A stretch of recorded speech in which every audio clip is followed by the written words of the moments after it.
Good morning, good evening, welcome to Rallycross GT, and you are here watching Flatout Racing League. We are the official broadcaster for Season 4 once again, guys. Welcome, welcome, welcome. This is round 2, straight from Australia, from Mount Panorama. It's good to have you guys here with us in the commentary box. We had a little makeover here in the studio. Hope you guys enjoy the new background, and we're about to start with the Pro Division in just a couple of minutes. We are watching here Sweaty Palms, the winner from round 1 there in Road Atlanta. He's here warming up the tires. It's beautiful Honda NSX GT500 GR2, whatever you want to call it. Pro Division race will start during the day and go into the night, so that's going to be very, very interesting for the guys in terms of challenge. And later on we're gonna have the Amateur Division as well, which will start into the night and go into the day. So it's quite interesting how we're doing this today for the two leagues. And yes, we will be broadcasting both of them, guys. We'll be broadcasting both pro and amateur back to back. We have a couple of more people joining the room now. Who else do we have here? D. Walters with this very bright colored NSX. I like the livery. I like the style on this one. Our good old friend Yoni. Did he just spin again? I saw a lot of smoke there. Let's get the replay. We cannot get replay. He's got damage on the back, yes. Yoni was in the wall. We gotta play Yoni's music. Where is it?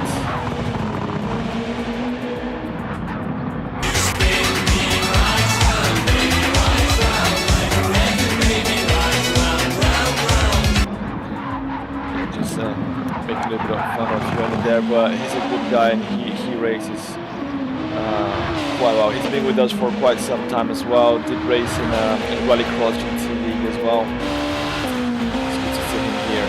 And he put a sticker there at the back of the car. Good stuff, Yanni. Thank you for that. Bottle Fat Mustang also here in the room already. Very nice green and blue livery. Castro Edge, nice.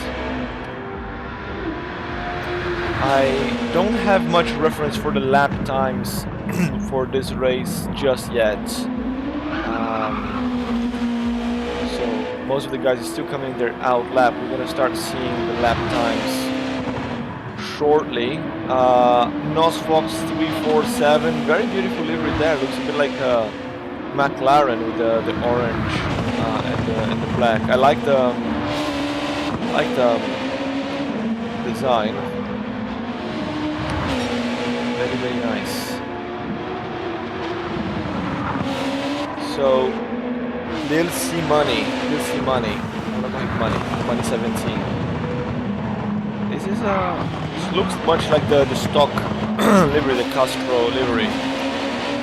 It's not the original stock one because you need to put the sponsor stickers in here. It's a very nice one with the rising sun there in the roof. Nice. People doing a lot of work here on the liveries. That's very nice. I like to see that. I hate people that race on stock liveries. Sticky Bandit, full black and red. Nice livery as well. Coming down the back straight. RX hitting the roof. Yes. Very, very nice. Yes, I remember him saying that he put that in orange because orange is my favorite color. It's not my favorite color, that's RX GT's colors, but I do like orange very, very much. Ooh, a little bit of a moment there, almost going into the grass. Oh, going into the grass, almost spinning, but managed to save it. Good job there from Sticky Bandits. We have the Stig on the Autobax Arta livery. If you guys don't know what Autobax is, it's biggest Japanese car parts shop. They sponsor the Japanese Super GT and Super Formula actually. got posted there like calendar from Autobox, and they have 1998 art Formula Nippon. I can show you guys the big screen later. So that livery there, it's very much like the Autobox livery. Because we have here NLR M Williams. No limit racing, right? Yes, no limit racing right there on the side of the car. People joining the chat here as well. Rich Rider, let's go Flying Foxes. Yes, we have plenty of foxes here in the lobby today. And well, Sweaty Palms is one of the foxes, right? One last race for the Pro Division. Let's see if he can repeat that. We also have Adnan 028. Let's go Earl. Who is Earl? Because they got different names here on the screen. So if you can let me know who you're cheering for, please. I'll make sure I give him some screen time. Oh no! Williams going sunbathing there in the sand. Unfortunately, this is just practice, not the full qualification just yet. No problem. Jenny in the beautiful shiny blue teal color livery, very metallic. I like when people do this because of the reflection. It kind of blinds the guy coming behind. It's also easy to spot.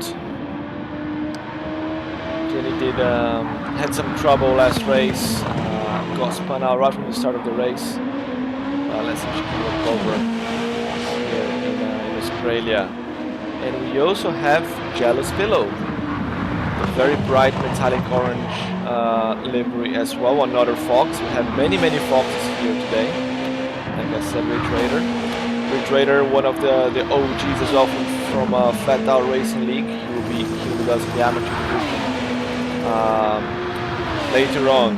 Stayed with the provisional pole position with the 52.822 time. I have no idea if that's good or bad.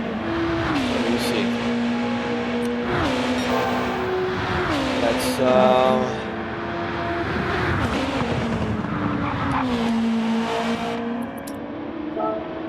just checking on the guys if we are good to go. Let's see if there's anyone else here in the lobby that has not started. We have 11 drivers.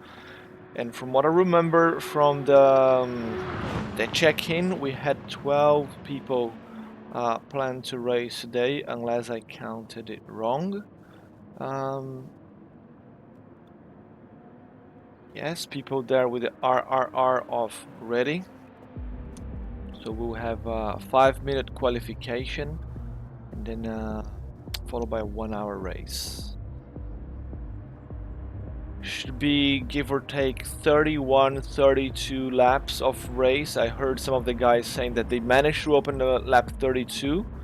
One more person joining here. So some people managed to open lap 32, but most were stuck in 31 there. So it's going to be quite interesting. If you can get 32 laps in, I think you have big chances of finishing, you know, podium or even winning the race. John Ruiz just joining now, the last one to join the lobby. I think he was the 12th driver we were waiting for. So I think we are ready to go. So everybody there with the RRR. Let's just check here with D. Walters, who's the host.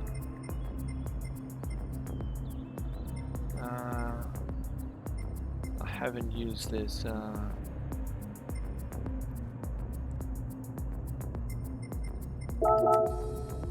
Things and messages. I was trying to see which one, like let's start or something like that, but we don't have that. Right, let's go back to the track. Most of the guys are ready to go. Starting very soon. Bottle-fed Mustang shows him as pole position with a 53.2, 53.3. I think that's because the stick is in the pits right now. But Bottle-fed Mustang was going purple in the first sector, so who knows? Might have some time to improve there. Stick Xander here in the chat. Hello Raleigh, hello. Welcome to Rallycross GT and to Flatout Racing League Season Format. It's good to be back here with you guys.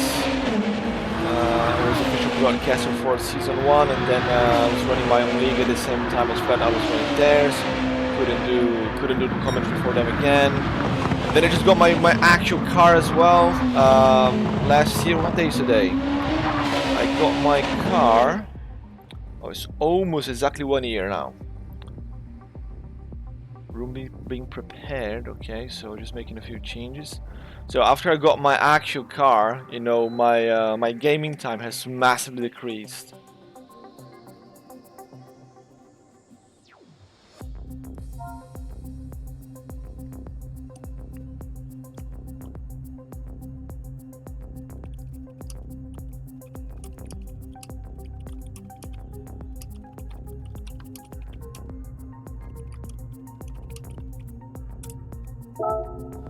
We have one more person coming, Sokal, okay. So Jenny is pointing out that we were supposed to start at 15 past, so we have another 5 minutes. We'll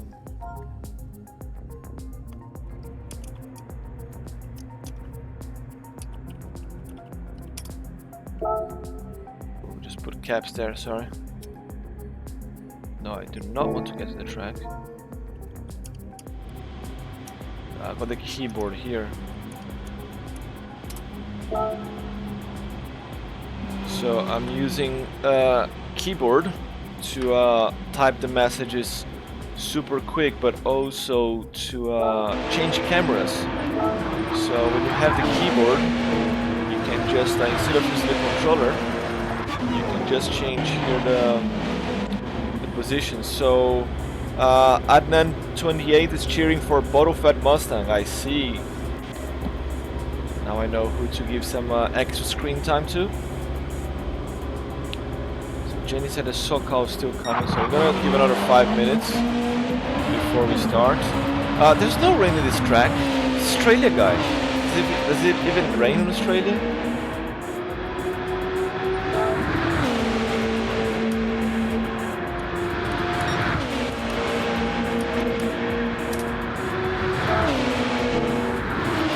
Little money there leaving this back. Oh no, actually we just reset the room, isn't it? We reset the room, so that's why all the times are gone. So it's gonna be the new pole position in this practice.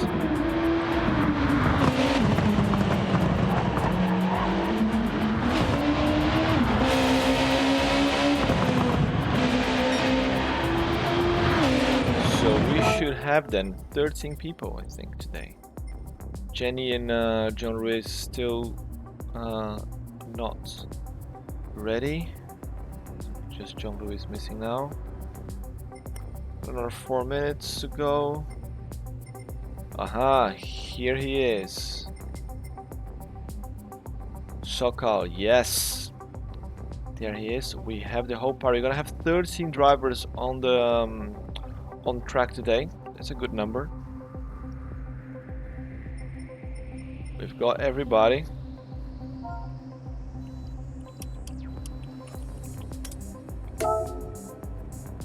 We've got everyone. Beautiful. So, Ridge Raider, how was the practice for amateur? What do you think the times are gonna be like? Is anyone in amateur getting to 32 laps? Like I heard some of the pros here are. While it begins in 3 minutes, right?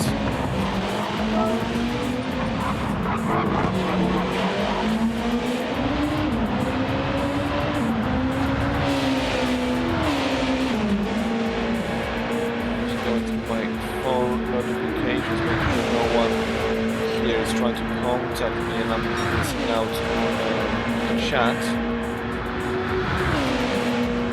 Right, so little money there. Coming to set his flying lap. Let's see.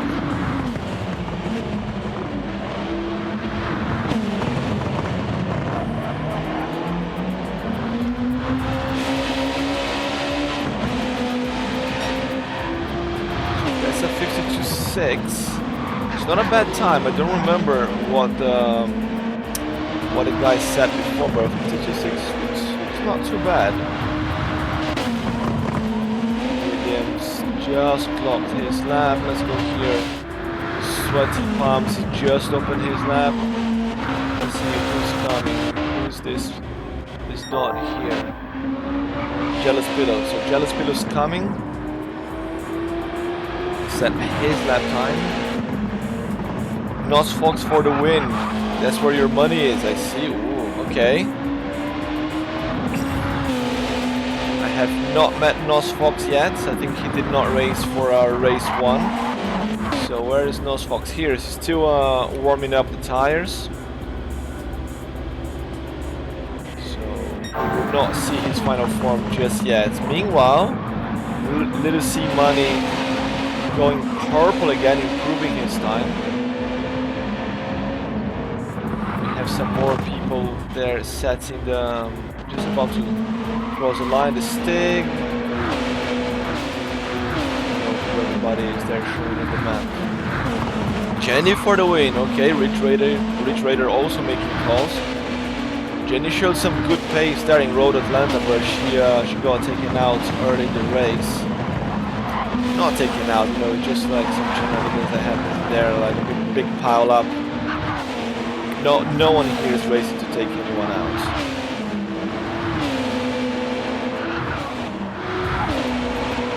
So-called blue, white and orange, that's very nice. Electric blue. Beautiful reflections as well.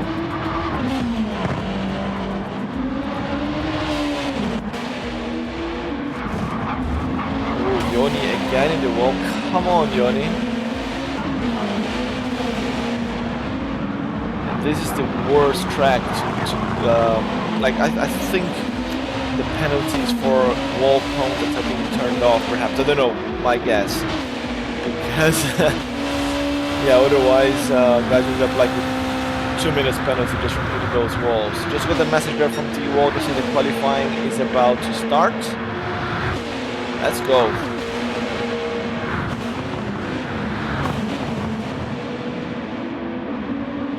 Yoni try some shortcuts there. Didn't work. Right. Qualifying is on. Just waiting for the ding. Yes. Here they are. 5 minutes qualification. Just hitting the replay. So now we have the countdown clock. Good luck, everyone. 5 minutes to set their fastest laps. Let's see who's gonna use slipstream down the straight, trying to get the extra edge. I think Sweaty Palms was the first one. No, there's someone else in front. Steve Walters.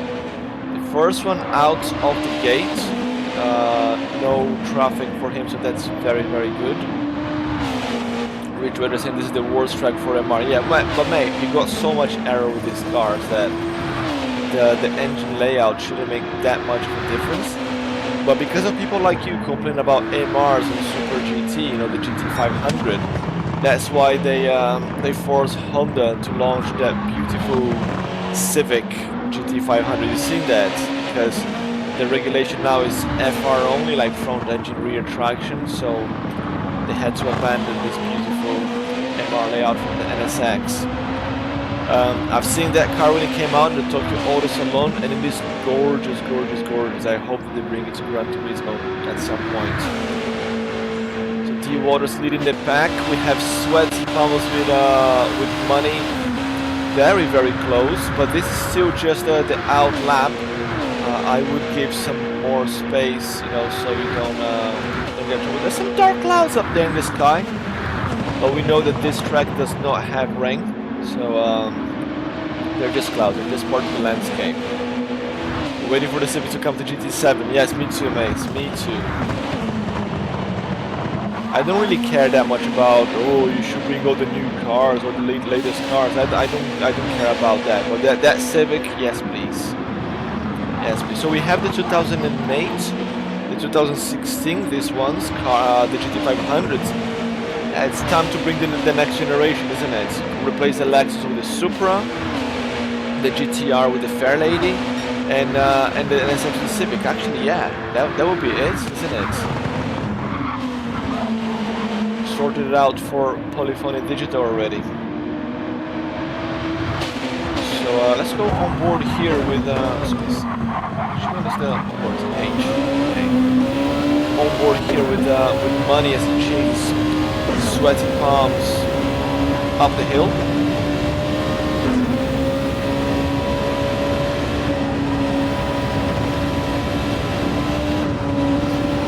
This is my least favorite track by far, together with Road Atlanta and Flatout Waters. It's way too complicated. These guys here, they're the pros, they're doing quite well. No wall contact. Let's see here, D. Walters. Top speed of these cars here is locked at 300 kph. That's some like 190 miles, I think. It just almost reached the top. But with a slip, we missed that. But with a slip, they should be able to hit 300 for sure. See, D. Waters, the first man to set a flying lap. They're gonna have time for 2 flying laps. It's going to be a 53.6. Not too bad. Sweaty Palms with little Money right behind, and that's a 3/10 difference there. And Money takes the pole position with a 52.5. But now, let's go Sweaty Palms in front. What is he gonna do? Gonna get past? Yes, he will. But meanwhile, they stick by 0.02 of a second. Snatches the pole position from Money with the 52.515, and it's going purple again. It's going even quicker. I have Jealous Pillow here in P4, Bottle Fed Mustang. It's got some support here in the chat as well. He's in P5 with a 53.6. Walters opening lap is in P6 at the moment. SoCal in P7. Nos Fox 0.004 of a second behind him. Super close. Sticky Bandits 9th. You have Williams, John Lewis, Jenny. I think she has some troubles there with the lap of Yoni as well. I know that these guys can definitely go much quicker than that. And they're all coming down the hill. Stig's gonna catch up with Bottle Fed Mustang. Try not to lose too much time. MMR Cynical here in the chat. Good Stick for taking it with half the assists. Mate, I have no problem with people running with assists. The important thing is to have fun. But I know some people would say, nah, you know, no assists allowed. You know, to each their own. I'm not here to judge. I'm just here to, you know, have fun, have a good laugh with the guys. Let's see where the Stick is gonna get. He's gonna improve his time. Maybe. Nope, that's down by 0.7, but no chance, but it's okay. So Jealous Pillow improved a little bit, but remains before, and Sticky Bandit gets the pole position there by 420, huh? By 100, like, well, 1/10 give or take there over the Stick, not too bad. Chip reads the new Civic is a GT500, yes. GT500, like Super GT, is what you would call like NASCAR, so to speak. I don't know NASCAR very well, but then you have the GT500, GT300, the 2 divisions. So yeah, the 500 is the top one, but we normally just call them Super GT. Right, a quick look here at everyone's time. Sticky Bandit, Stig and Money, the top 3, followed by Sweaty Palms, Jealous Pillow, Bottle Fed Mustang, D. Walters, and Nos Fox, the top 8. So the top 3 are very close. Sweaty Palms and Jealous Pillow also very close. And then from P6 up to P9, they're also, you know, bang on like a 10th or 2 between them per lap. Williams, Ruiz, Jenny, and Yoni. So Jenny and Yoni, I think they're sandbagging it. I think they want to start at the back, probably because of strategy. The guys are giving like 1 minute just to set their tires. before we go, hard tires are mandatory, as you can see here in the screen. Hard tires are mandatory. And I see the strategies. We had so many different strategies last 2 weeks ago, last round there in Road Atlanta. I'm excited to see what these guys are doing. Sticky Bandit was sent back in earlier. Stig saying, great job, THG. Right.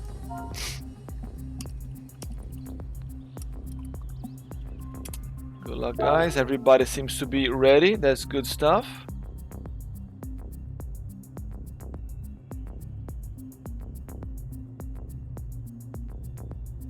We are almost ready to race. Just waiting for the countdown.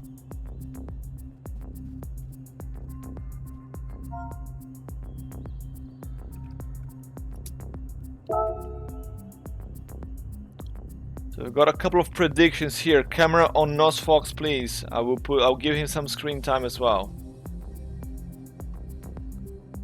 Nosfox, we got 4 Canadians this race. That's good.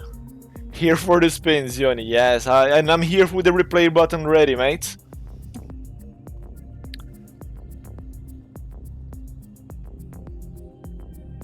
Right, the water's about to start the race. Countdown.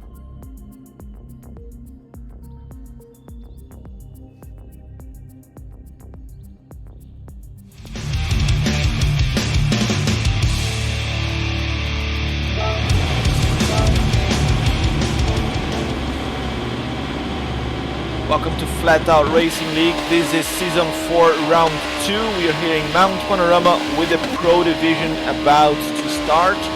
Sticky Bandits in the pole position, pulling the pack with the hard tires on, starting up front with the hard. I think he wants to slow everyone down. Here there's a naughty strategy, I guess.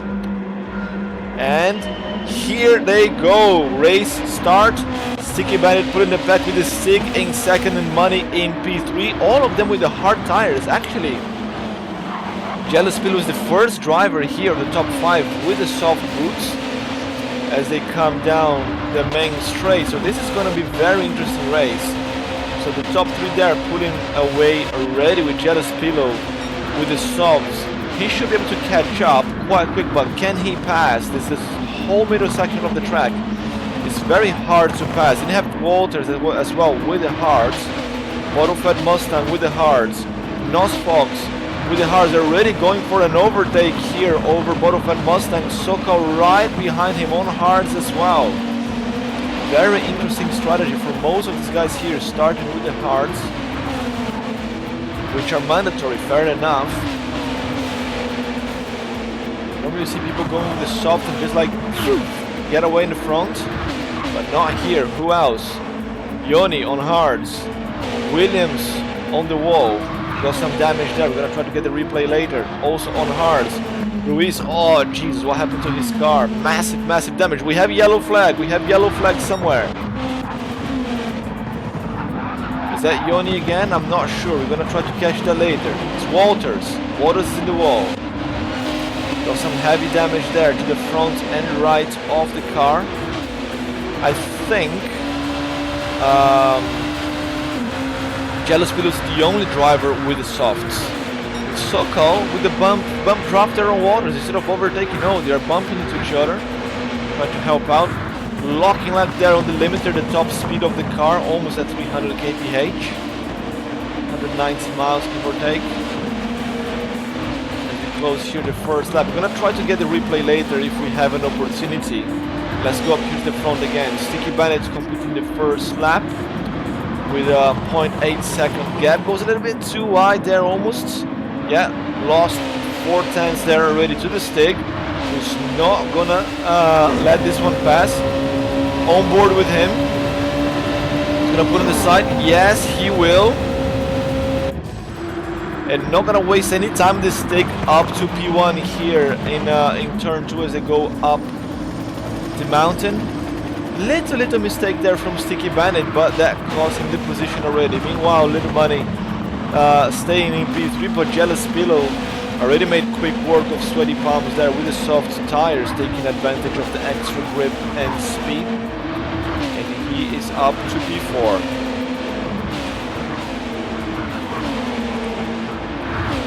very good start of race here, with some change of positions up front, some accidents at the back as well, and Jealous Pillow is closing in super quick. I think I saw some changes of position here as well.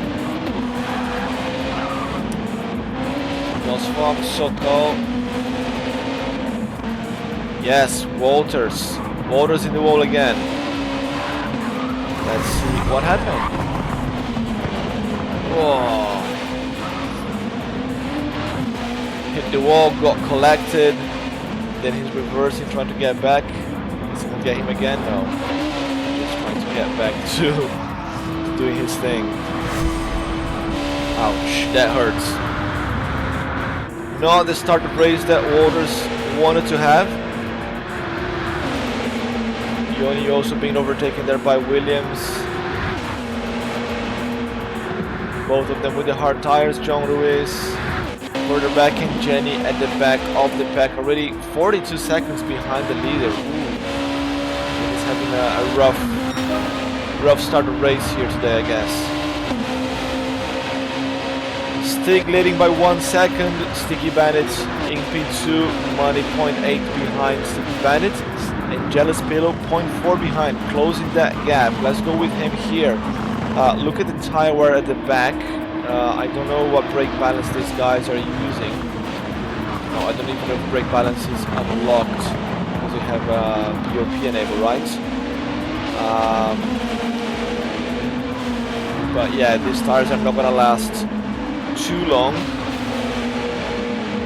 The guys are getting a bit too close here for Homeford. I think a little mistake from Sticky Bandit allowed Money to close in, and Jealous Pillow as well. But closing, but not past just yet. Here's Sticky Bandit. He's shaking a little bit. Struggling with grip there with those hard tires.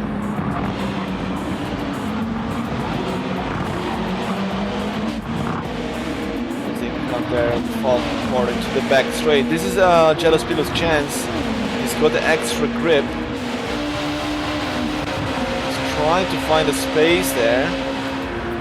Because you put a face in the wind and you lose a little bit of speed.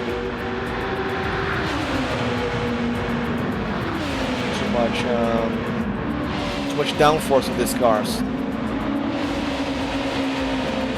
Right, so not yet for Jealous Pillow, but Money is super close, 0.2 to Sticky Bandit. He's gonna try to make a move here as they go into the next lap. Oh, almost a moment there for Jealous Pillow. Lost more than half a second there. Probably touching the curb on the exit of the final corner. Sticky Bandit not able to breathe just yet. 0.2, the time is going down. This car is so quick that 0.3 is not enough to close on this straight here. And look at Jealous Pillow, almost side by side. Let's go with this camera here, we can see a little bit better. Yes, better traction off the corner, but no space to pass just yet. Loads of work there from Jealous Pillow, the only driver with a different strategy here so far. Back into the cinematic camera. Struggling to make the move though. That's not good for him. He's got the soft boots. He should, you know, just get past his guys, or go for an early pit. Then you create that gap with the rest of the guys. Guys are familiar with my league, Rallycross GT or Rallycross in general, you know, we have the Joker lap. You have to take an extra longer part of the lap once per race, and you can use that to, you know, create that space and put the lap times while the other guys have not done their Joker lap. So an early pit stop here, similar to an undercut of sorts. You know, so it depends a lot on your strategy. And Jealous Pillow here, half a second again. He's up. They're both opening up to Sweaty Palms. Sweaty Palms now 3 seconds behind. Not really able to close in too much. do a quick pass on the rest of the grid after they get into the straight here. Oh, little mistake there for Money. It looked like a mistake, but he's not really losing any time. Right, Sweaty Palms P5, Nos Fox in P6, got Sokol right behind him, 3/10 there, 4/10. Let's watch this guys a little bit. You know, we got here Adnan 28 cheering for Nos Fox.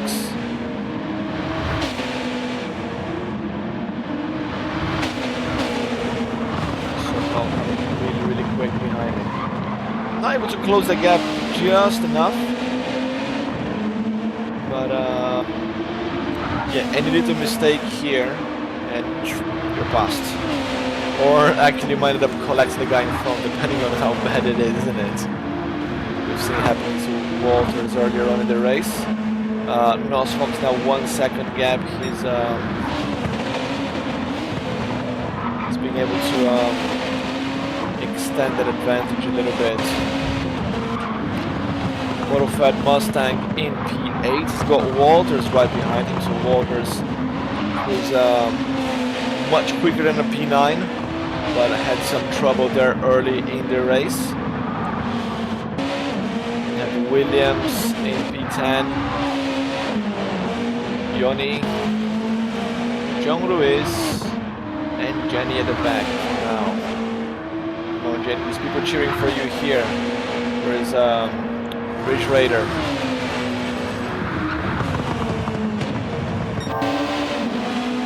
And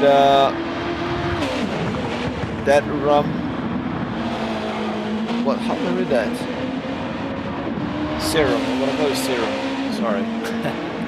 We got some people going for pits already. Nos Fox and Sokol. Interesting early pits. Actually, Modified Mustang as well. A bunch of people going to pits early, 5 laps. And just over a third of fuel consumed for each of them. Interesting strategies. I think we're gonna put the mediums. Let's see. Meanwhile, Serum here is cheering for Stig. Yes, they did put the mediums, thought so. I think we're gonna go the rest of the tank. Stig's got a good gap. We have Jello Spillo now in P5. What would have happened to Jello Spillo? Probably a mistake because he fell back 6 seconds to Sweaty Palms. So, and 2:06 in the last lap. Yes, he definitely had a mistake and lost 10 seconds in there. Ouch. Oh, scheiße, and then we got that one on screen. Big spin there, damage in the front and back of the car. That's got hurt. And Walter is gonna try to take advantage of that. You know, he can smell the blood. See that Jello Spillo is limping. And he's gonna try to make the time back. But I think the difference in tires still plays so much of a difference. Allows Jello Spillo to just pull away on the corner exits. Look how far Sweaty Palms is now, 11 seconds, wow. Further back here, the guys that have already done the pits, we have Nos Fox with the mediums, and he filled up the tank, interesting. We have Sokol also mediums and full up the full tank. We have John Ruiz not pitted yet. And then you have Modified Mustang right behind. Okay, so some change of positions there after the pits. And then you have the other guys. Back to the front with the stick. 3.5 seconds gap. Let's see how he does that. Let's get here, passenger seat ride. Japanese car steering. Wait. Japanese car steering should be on the right. Unless this is a American spec NSX, but for Super GT I have no idea, guys.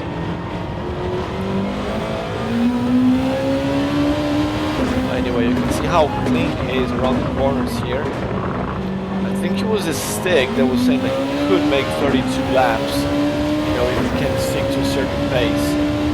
Well, the way he's going, he's got the fastest lap already, 1:55.556, almost.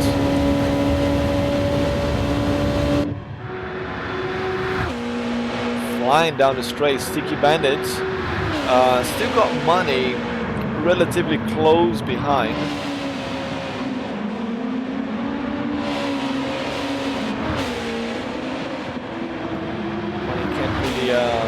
Attacking just yet. Sweaty Palms in P4, and then I can see that now Walters is up to P5, and Jealous Pillow, he fell back by quite a bit again. I think the tires are starting to give in, and he's struggling to keep the car on track. So we're gonna bring the car in now. Nope, it's gonna stay out one more lap. Okay. This Nos Fox here with fresh mediums. I think, yeah, Nos Fox has passed Williams already. So the mediums there doing its thing. And he's definitely gonna catch Jealous Pillow pretty quickly, I guess. That's in 2.7 gap at the start of the lap. 57.2 fastest lap for Nos Fox. 57.7 the fastest lap from Williams as well earlier on mediums, but with half a tank. So you see the difference in pace between fresh mediums and full tank, and still kind of fresh hards, but with half a tank. So the gap was 2.8 at the start, 2.3 now. Half a second gap down just in these first few sectors. Went up again a little bit. Let's go here with Jealous Pillow.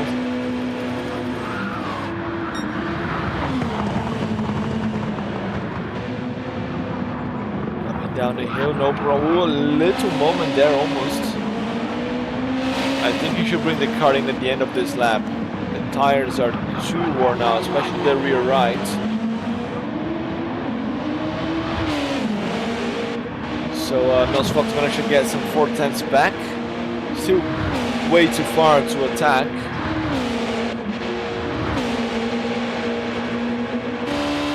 SoCal as well, closing the gap on Williams. Let's go here with Nos Fox. Wait a minute, I just noticed here that now we had a change of position here up front. We have money now in front of Sticky Bandit. What happened there? We're gonna have to get some post-race analysis or commentary, maybe on Discord. See from the guys what happened in here.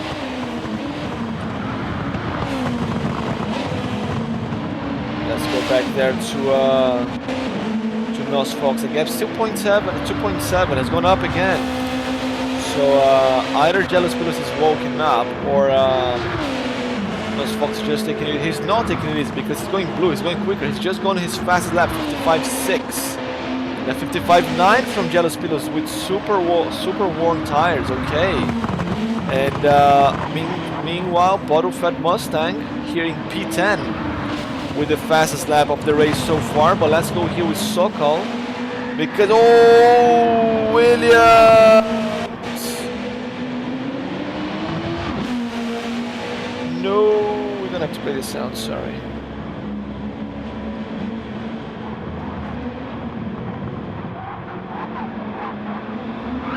It's just, oh no, Yoni as well, no! Oh, come on guys, Yoni trying to avoid Williams in there and ended up spinning as well. No! Oh man. Come on, Yoni, hold the car, man, hold the car. Stay strong. John Ruiz almost took him out as well. Jesus, this track here is a nightmare. That's why I hate it. I mean, it's more fun with slow cars. I like doing this track with road cars. Oh man, let's see where the guys are now after so many changes of positions. Right, from the top. Sweaty Palms and Sticky Bandit in the pits though. So let's wait to see where they come out. So we got the Stig in P1. No change of position there for him. And Money in P2, 5 seconds behind the Sticky Bandit. That came out with fresh new tires. So he's 32 seconds behind the leader. In P3, but Jealous Pillow with those worn softs. Well, he's P4 for now. He's gonna have to stop very soon. He's gonna fall down the order. But Jealous Pillow still going quick here. 55.4 with worn softs. Whoa, that's a very decent time. Sweaty Palms just came out of the pits with fresh softs as well. In P5 with Nos Fox right behind. Nos Fox will inherit some more positions, I think, after Jealous Pillow goes into the pits. We have Waters in P7, Sokal P8, Bottle-Fed Mustang at the top of the track, now top of the mountain in P9. Williams in 10th after that spin. Man, that was pretty amusing. Sticking to the pits from the lead, and Money follows right behind. Let's just quickly go there to the front. This is 31 seconds from the leader. Let's calculate the time loss for the pits here. I heard something around 20-25 seconds on Discord. Sticky Bandit come here with the softs. Stig's already out without full tank on softs as well, so from 30 seconds. Jealous Pillow go into the pits as well. Those tires cannot take it anymore, so the gap is now 8. So from 31 to 8 is 25 seconds, give or take. So 25, but it was not full tank for the Stig, so maybe if he was to go full tank, it would have been another couple of seconds. 25 to 27 seconds in the pits. So now we can make some estimations. Next time someone goes to the pits, we can tell where they're gonna come in. But Sticky Bandit is back in the game now. Only 2 seconds behind Money. Should be able to make a move soon. Sweaty Palms got more fuel than Sticky Bandit. In P4, so Nos Fox up to P5 now after all the pit stops.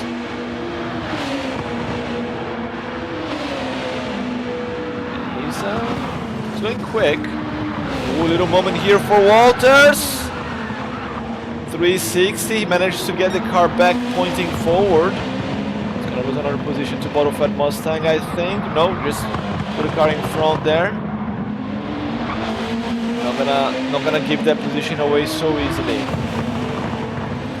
Waters was trying to pass Sokal in a very tricky place of the track there, and ended up in the wall. Side by side they come down the straight. Bottle-Fed Mustang and Walters. Waters got the track position advantage, but Bottle-Fed Mustang had more momentum. Goes up to P7. Not over yet. Waters gonna try to make a move in the braking zone. No, he won't. Righto, let's go and see what happened there between Waters and Sokal. So Waters was in front. And looking at his fuel, he's gonna have to stop really soon. Sokal with the medium tires. Okay, so I think Sokal was trying to pass. No, Walters just lost control. The left-hander. I see. Well, it happens a lot, mate. That is one of the trickiest points of the track, in my opinion. Right before the crest, you have the right hand. I think the right hand and then the left hand, or something like that, and try to control the steering, not to go too far out, end up go into the curves and then accelerate and then spin. It happens. Azurtech 9000 has joined the paddock. Welcome to Rallycross GT. We're watching Flatout Racing League Season 4. This is the Pro Division here in Mount Panorama. It's good to have you with us here, Azurtech. I'm not getting the sound notifications though. I need to check that later, maybe between races. Money able to open the gap there to Sticky Bennett and Sweaty Palms down to 6.3 now. It's going quick, but the gap is going up. What's going on? Money there, I think it was a stick that had made the fastest lap, 53.6. But Money now put a 53.3. It's a very good lap. I think they were doing 52.5s in qualifying with an empty tank, right? And Money's going quicker again. Money's going purple. So I think this Stig should watch his back. He's got a good gap, but any little mistake here, as we've seen, there's no such thing as little mistakes here in this track. Actually, unless you avoid the walls. Right, Sticky Bennett P3, Sweaty Palms. Still going quick there, 54.5. 14 seconds off the lead at the moment. Nos Fox, 5th place for him. He's climbing. Half a second quicker as well, so almost getting to the 54s.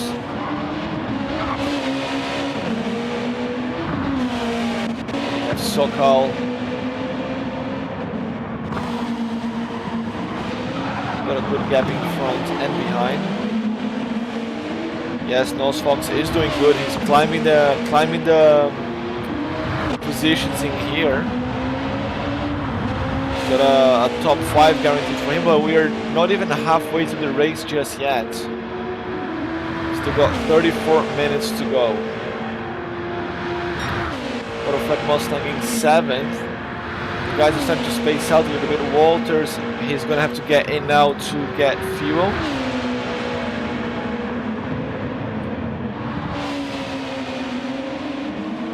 You can see the fuel warning there for him. Yes, he goes in. So that was a long stint just on hard tires. There he goes. Jealous Pillow now on hard. So started on softs. He was doing quite well until he wasn't. And I think he's gonna go for a long hard stint now. I think. John Ruiz in P10. Forgot the blinkers on. Let him know. Blinkers are still on, mate. Maybe should tell people which direction they should go. This counterclockwise track. Going left. Walters comes out in 10th place with soft boots. Okay. Right in front of Yoni.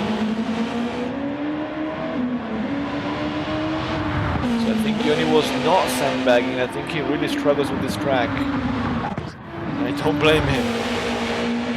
It's not an easy track. Jenny, 12. She's not that far behind Yoni. You can catch him up, catch up with him. And then we have Williams at the back of the pack at the moment. 56.5 his last lap. He's fastest one, not too bad. While the Stig is almost putting a lap on those guys.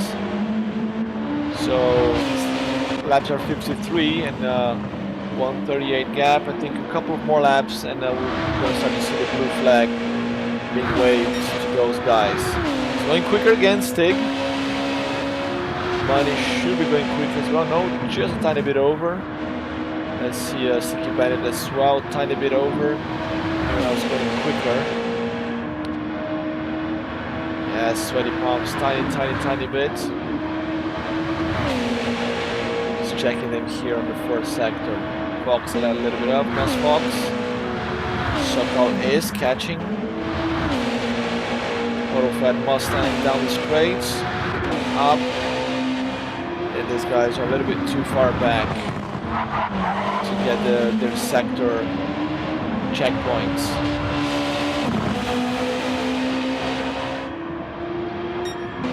Right, we're supposed to finish the race in the night, if I remember well, and I don't see any signs of the sun going down, unless I got the wrong memo. We are approaching the halfway point in the race. Everything still to play for. Stig up front with Money and Sticky Bandit. The top three drivers, only 8 seconds apart. That's not a lot, guys. 8 seconds with 30 minutes to go, especially in this track. And run one we saw in Road Atlanta. So many things happening in the last 2 laps, like in the last 5 minutes. So with 30 to go here, plenty can still happen. So predictions, guys, predictions in the chat. Who do you think is gonna take this one?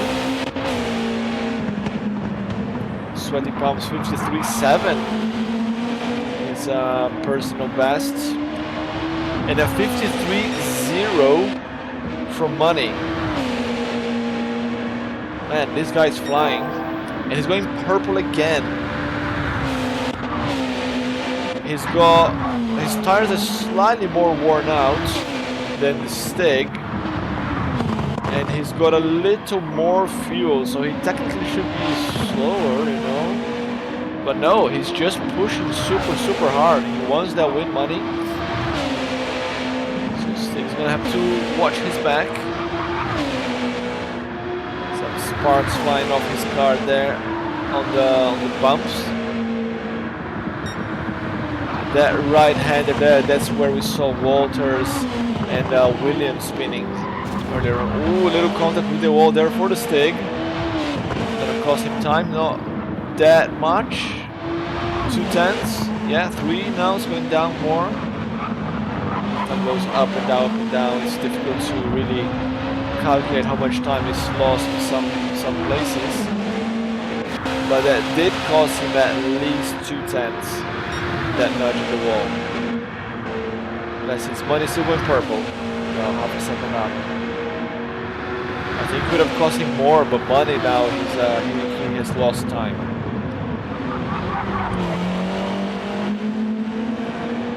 It's nice to see these guys in the Pro Division here. They are seriously good. And if you're watching and you think you could do better, why not get in touch? Qualify, and maybe you can join the league as well. We've got some slots open on both Pro and Amateur Division. Amateur Division, which will start in about 30 minutes after this race. We're gonna do both races back to back. Oh, Bandit there almost went over the curb. So if I remember well, we got 7 rounds in total. This is round 2. Everything still to play for in the championship. Sweaty Palms, the winner of race 1. Not gonna say he's doing bad because he's not in the lead, you know, but P4 here for him, I think he would have liked to do better. But, you know, still a long race. Nos Fox is seeing Sokol growing his mirrors. 1.7 seconds gap now. Both of them, they went into the pits together, so they got about the same tire wear. It's interesting to see the front right of Nos Fox, sorry. It's a little bit more worn out than Sokol. That means that the inputs from Nos Fox a little more sharp inputs into the corners. Shouldn't make that much difference because more is the rear tires here that will give in quicker, but some tracks they do wear the tires more than others, and maybe, you know, that that little difference that I'm saying is not too much, you know, might be the difference between winning or binning. I think this guy's got 2 more laps in the tank. But they started on hard tires already. So I think they're going to stay on mediums the rest of the race. Some people putting softs. Depends on a lot of factors here. It's quite interesting because we're seeing a lot of different strategies from the drivers throughout the race. We're gonna go in now. Nope, not yet. They're both staying out. Right, modified Mustang 7.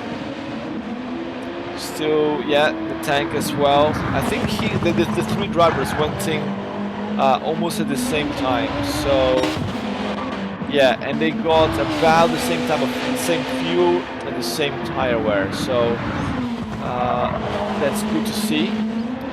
But then you have a 7 seconds gap between so-called modified Mustang. It's going to be a bit tricky for him to catch up.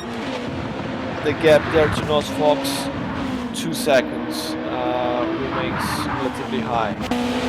Right, Jealous Pillow, seeming the only driver to start on softs. It's like P8, had some troubles during the race. He's now survival race for the remaining 25 minutes. John Ruiz, oh, look at his tires, man. These guys are seriously pushing it.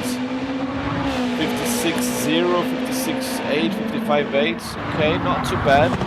He's almost the same pace as the brand new Hearts here from Jealous Pillow.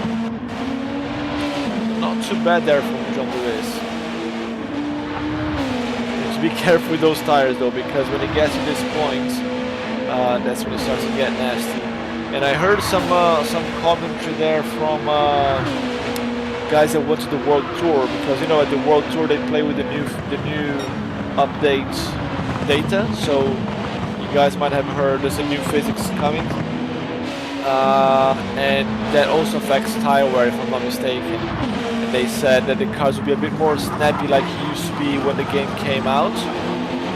And I might have misunderstood something, but I think you can have punctures again when the tire gets to 0%. There was one update that 0% means the car was completely undrivable. I think that's coming back. I hope it does. I'm really looking forward to it. Because right now you're still able to put some very fast laps when the tires have no threads left on the block. These tires don't have thread. Don't have the marks anyway, they're slicks, but you get what I mean. So John Ruiz, please. Laps now, yes, thank you. Let's get some fresh rubber.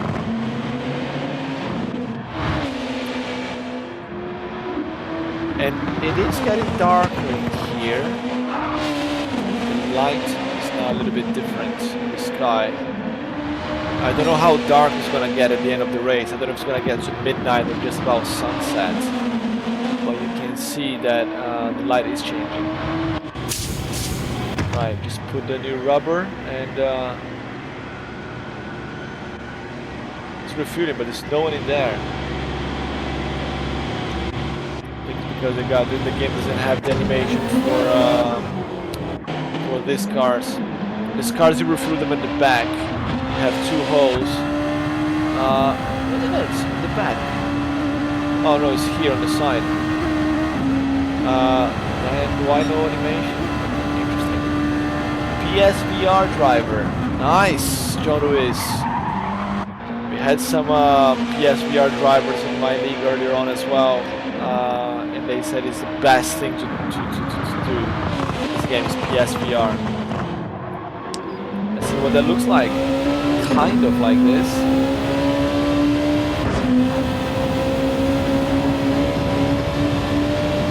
It's quite claustrophobic, this track.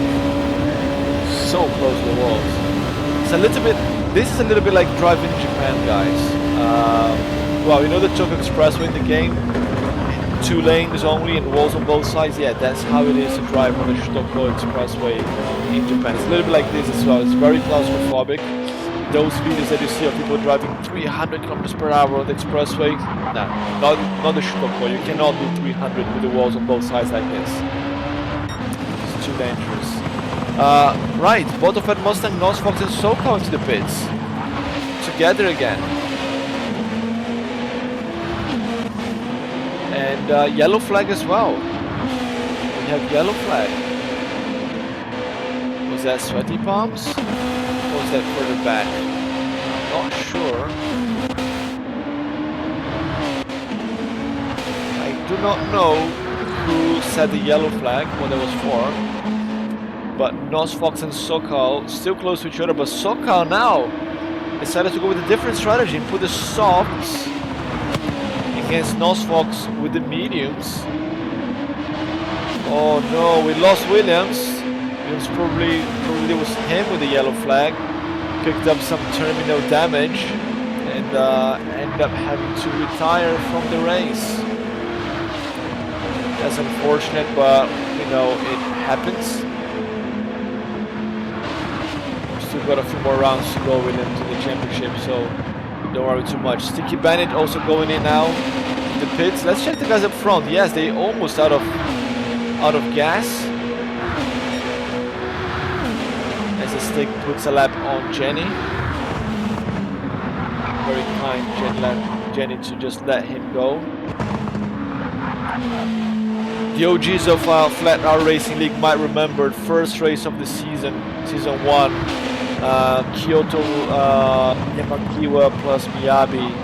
I don't remember the name of the drivers, and even if I did, I'm not gonna name and shame. But there was this guy, blue flag, and he just is, and then like P1 and P2 fighting for position, fighting for the win, and this guy getting blue flag. He just decides to fight the guys and try to overtake them back, and ends up taking everybody out. I mean, like, imagine you are that one guy, you know, that takes the 2 leaders out.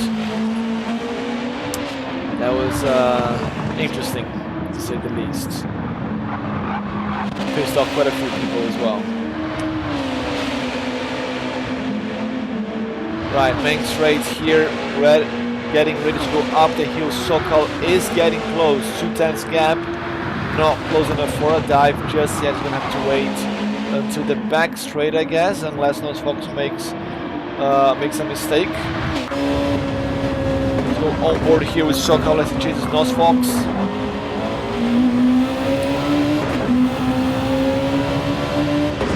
You see that the track is wide enough for 2, but I mean, do you really want to put the car there side by side? I wouldn't. Sticking to the pits with 1% fuel of the very warm tires, money as well going to the pits now. SoCal going half a second quicker than his personal best. You see, he's like just keeping up with Nosfox, but there's no space to overtake. But that's a very good exit. Very good exit there. Side by side he goes. And that is it. I don't think Nosfox can fight back here. They're both in 6th gear already. SoCal has the advantage. The first corner is to the right. Nosfox might be able to fight back with a dive. Able to defend just about, but SoCal sticks the position in there. Gets that P5, the extra grip, making the difference. Nosfox down to P6, but he's going for the long game here. He's now what I did not do, guys, if anyone else in there with the notebook, how many laps did they go since the last pit stop?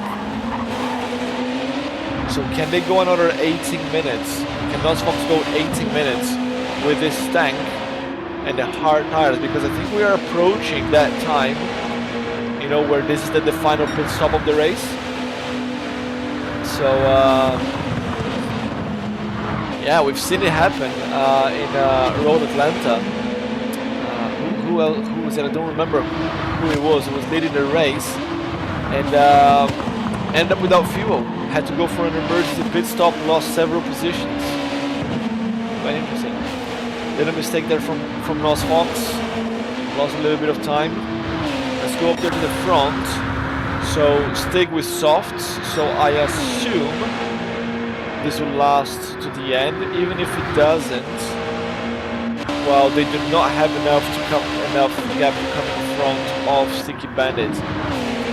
Sweaty Palms is also going the distance, so if anything happens to the guys in front, if they have to stop again, Sweaty Palms takes it. Don't think it's gonna happen, but just crazy predictions. Yeah, and Sweaty Palms got less fuel than the 3 guys in front, so if anything, Sweaty Palms might have to go to the pits again.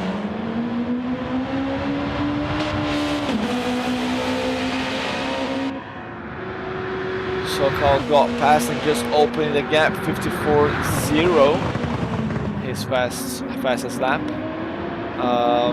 It is getting dark, it's getting cloudy here as well. Like I said, there's no rain forecast for this track, which is a good thing for these guys. That would not be enjoyable to race here at night with rain, with those walls around you.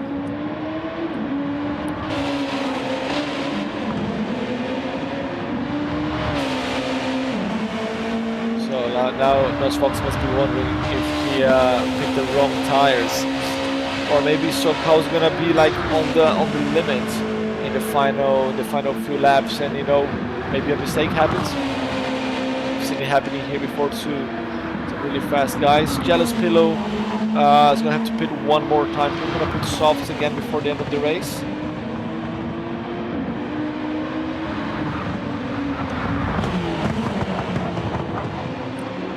For him right now. Walter's definitely gonna have to pit for fuel and rubber. 3.5 his fastest lap. That's not bad at all. You can see the city there in the background, Bathurst City in Australia. It's getting dark pretty quickly actually. Whoa.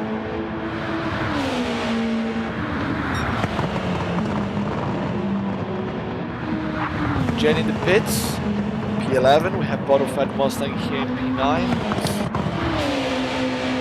John Louis, I think John, I don't know if those tires are gonna last the distance, we'll see. Jen is coming out now, right behind the P2 driver, Money. So she's coming with soft, can definitely go the distance here. Careful with the fuel there as well. And Johnny, maybe he can go the distance as well. I do not know. So now it's proper dark here in Australia. It's going to be hard to see the deliveries. We're going to have to guide ourselves by the name on top of the cars. Jealous Pillow into the pits. Yeah, for fuel.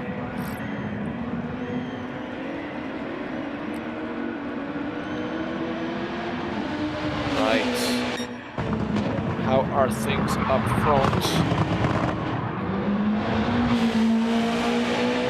6 to got a good gap there.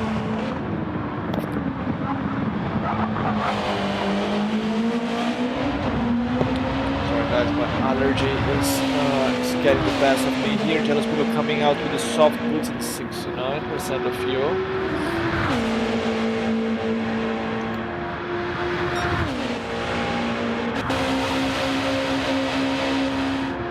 Money will not have enough time, enough distance to catch up with the Stig. They are on very similar pace. Actually, Stig with the fastest lap of the race, a 52.8. That's a qualifying time, mates. The Stig is absolutely flying here in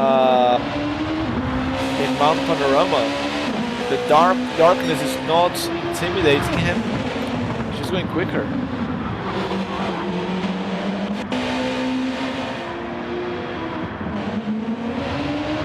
Bandits got worn softs there. Minor improvement on his personal best as well. Sweaty Palms in P4. So with medium, Sokal here with the softs. I don't think he can take those 12 seconds in 12 minutes. So 53.7 his last lap. To be fair, 55, that's 2 seconds per lap. They should have another 6 laps? 12, that's 12 seconds, isn't it? Oh, we lost John Ruiz as well. We lost one more driver. Another one with terminal damage or maybe engine failure. To pull aside in the pits. So if Sokal could take 2 seconds per lap, he could get sweaty palms. But last lap was just 1 second. We'll see. There's potential. Nos Foxing P6 seems to be quite safe in that position now. I think maybe the wrong call with the tires in the final stop there. Otherwise he would be fighting with Sokal for that top 5 position. And landing there must be quite disappointed with that. Oh, we have a yellow flag. Who is that?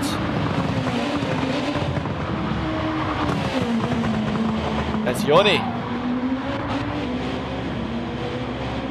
Just saw Yoni there passing. I'm not gonna call the replay on Yoni again. We've seen him enough. I like Yoni, he's a good guy. And he's a better driver than this as well, guys. I promise you. It's the track, not the driver.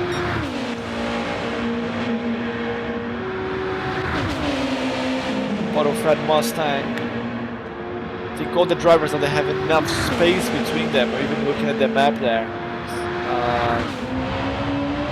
There's enough gap where I don't think you're gonna see more battles until the end of the race, unless happy to be proven wrong, by the way. So let's see how that goes.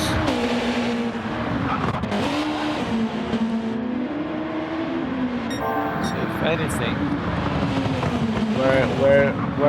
are we more likely to have a battle here in the next few laps? This guy's got fresh rubber. Should go the distance.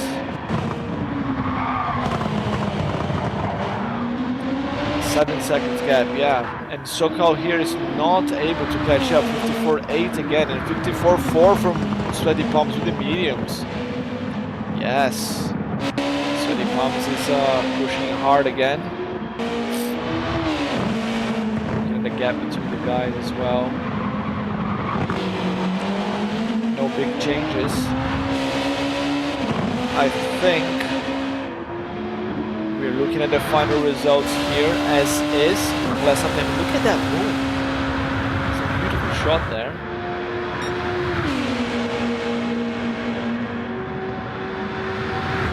Nice details here in this game, isn't it? I wonder if we would be able to see the UFO snatching the cows in this track. In the darkness, I don't know if it makes any beams of light, UFO. Maybe we'll see it, maybe we won't.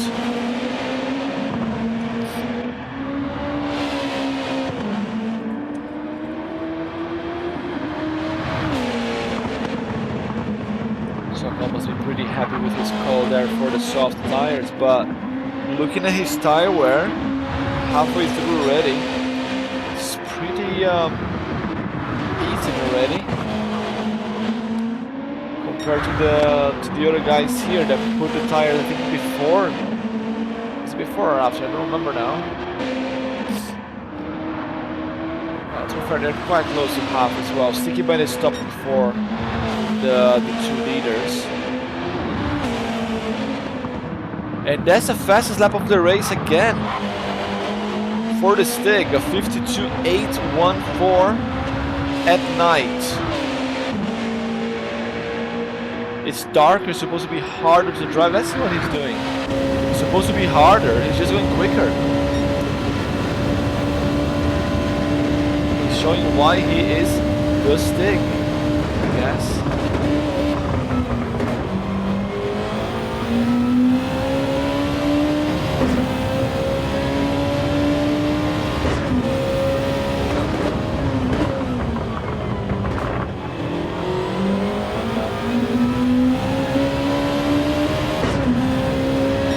Inputs from him in there on every corner.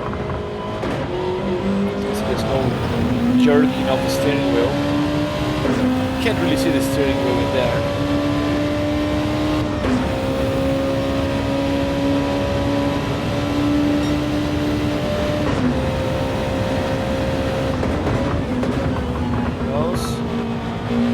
Let's watch him here through the middle section. Learn a thing or two. Meanwhile, the amateur drivers must be watching this from here and taking notes for the strategy as well. This many laps on this tire, this many laps on the other tire. Yeah.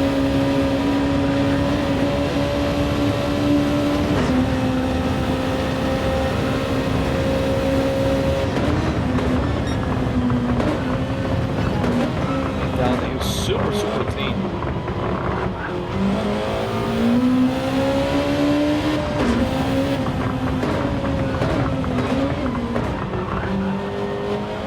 Drop the corner and there it goes. Back to straight.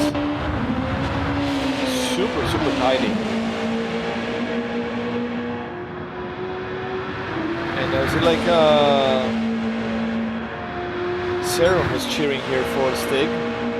Let's be proud. Money's also going quick there, 53.4. Actually, no, he didn't get into the 52s, only the Stig. He got to 53.0 thinking a point earlier in the race. But yeah, Stig is in another level. Sticky Bandit, who was the pole position, wasn't it? Sticky Bandit, I think he got the pole position right in the last minute. Tires don't look so good though. Another 5 minutes, that's at least 2 more laps. At least 2 more laps. It was 31 for sure. I think it was a 6 saying that he can open 32. Well, he's gonna be the only one. Let's see. Now, has he got fuel for 32 laps? If he's the only one, doesn't matter. But if Little Money comes behind on 32 as well, they've got the same amount of fuel. So it's tricky when you're the only, one of the only guys that opened the extra lap by chance. They didn't have the fuel for that. Jenny having the blue flag waves at her. Sweaty palms coming through. The P4 is good for sweaty palms. The overall scheme of things. The championship. I think out of 7 rounds, they have won this card race as well.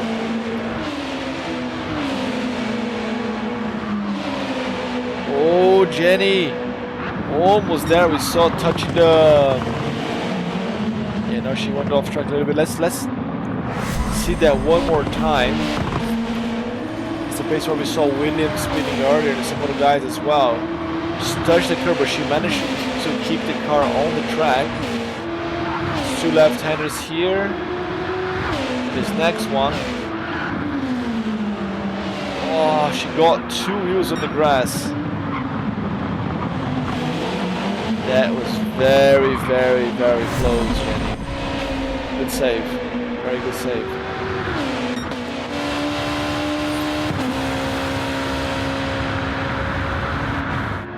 So calling P5, I think the tires will last enough, the fuel as well. That's is 15 seconds behind.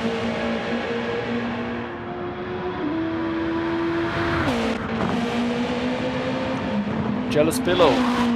Strategy didn't really work out for him, unfortunately, after the incidents as well. Take that into consideration.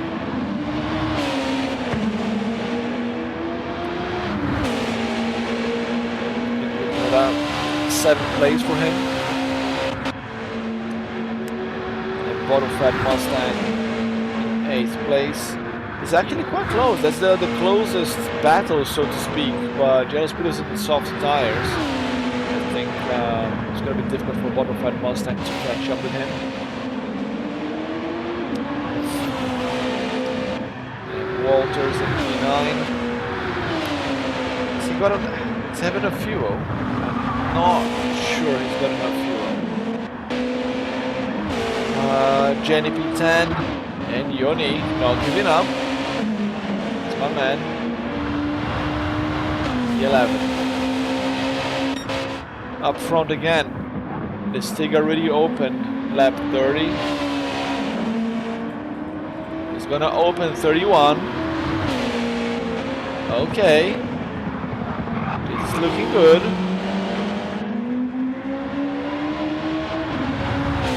Right. So he opened 31 with 52. He needs a ridiculous lap now to be able to open 32. I think he lost too much time during the race. He's not gonna go into 32. So this should be the final lap.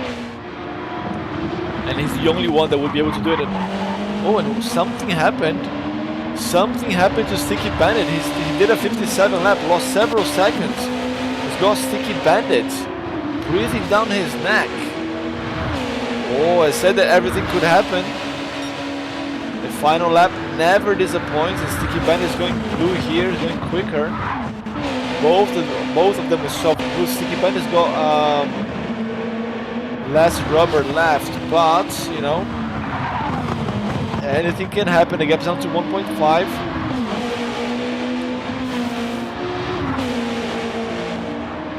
And it needs to be very, very focused now. No more mistakes.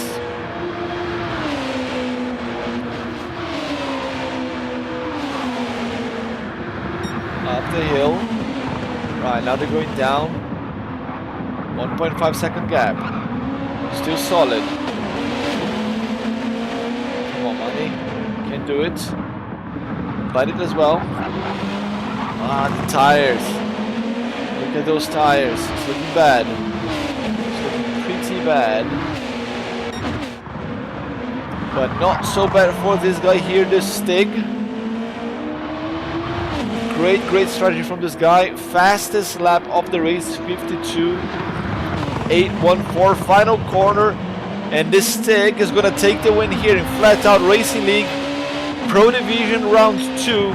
In Mount Panorama goes to the Stig.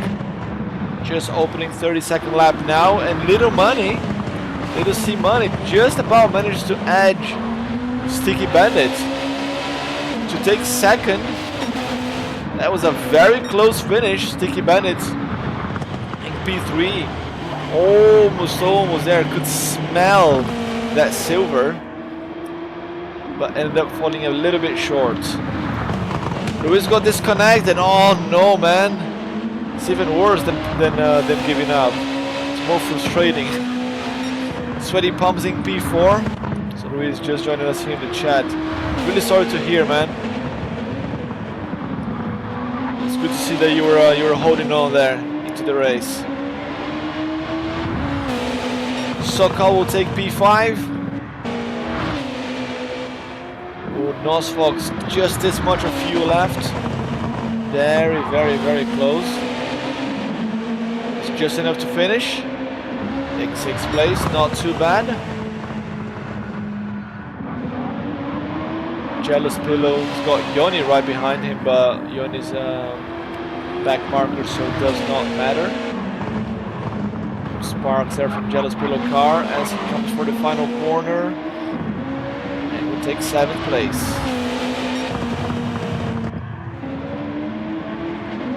Modified Mustang again, very little fuel left. In 8th, and then Walters takes 9. Jenny has already finished in P10, and Yoni, what's the finish line now? Takes P11. Amazing job here from this man, the Stig. Takes the win here in round 2 of Flatout Racing League.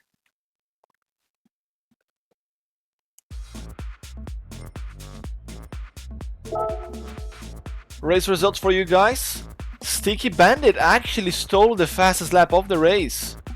He was really pushing hard to take that P2 from Money.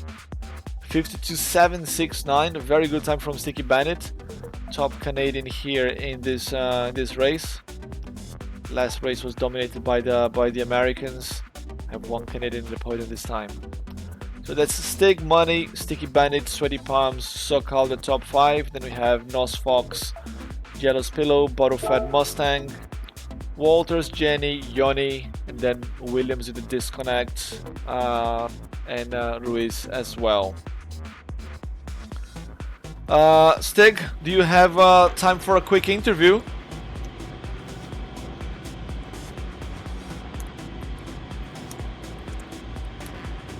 Let me get the other microphone.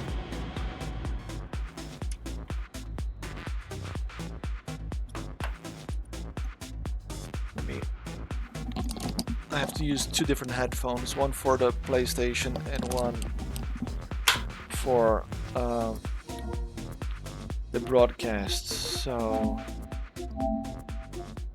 start party, right, open party.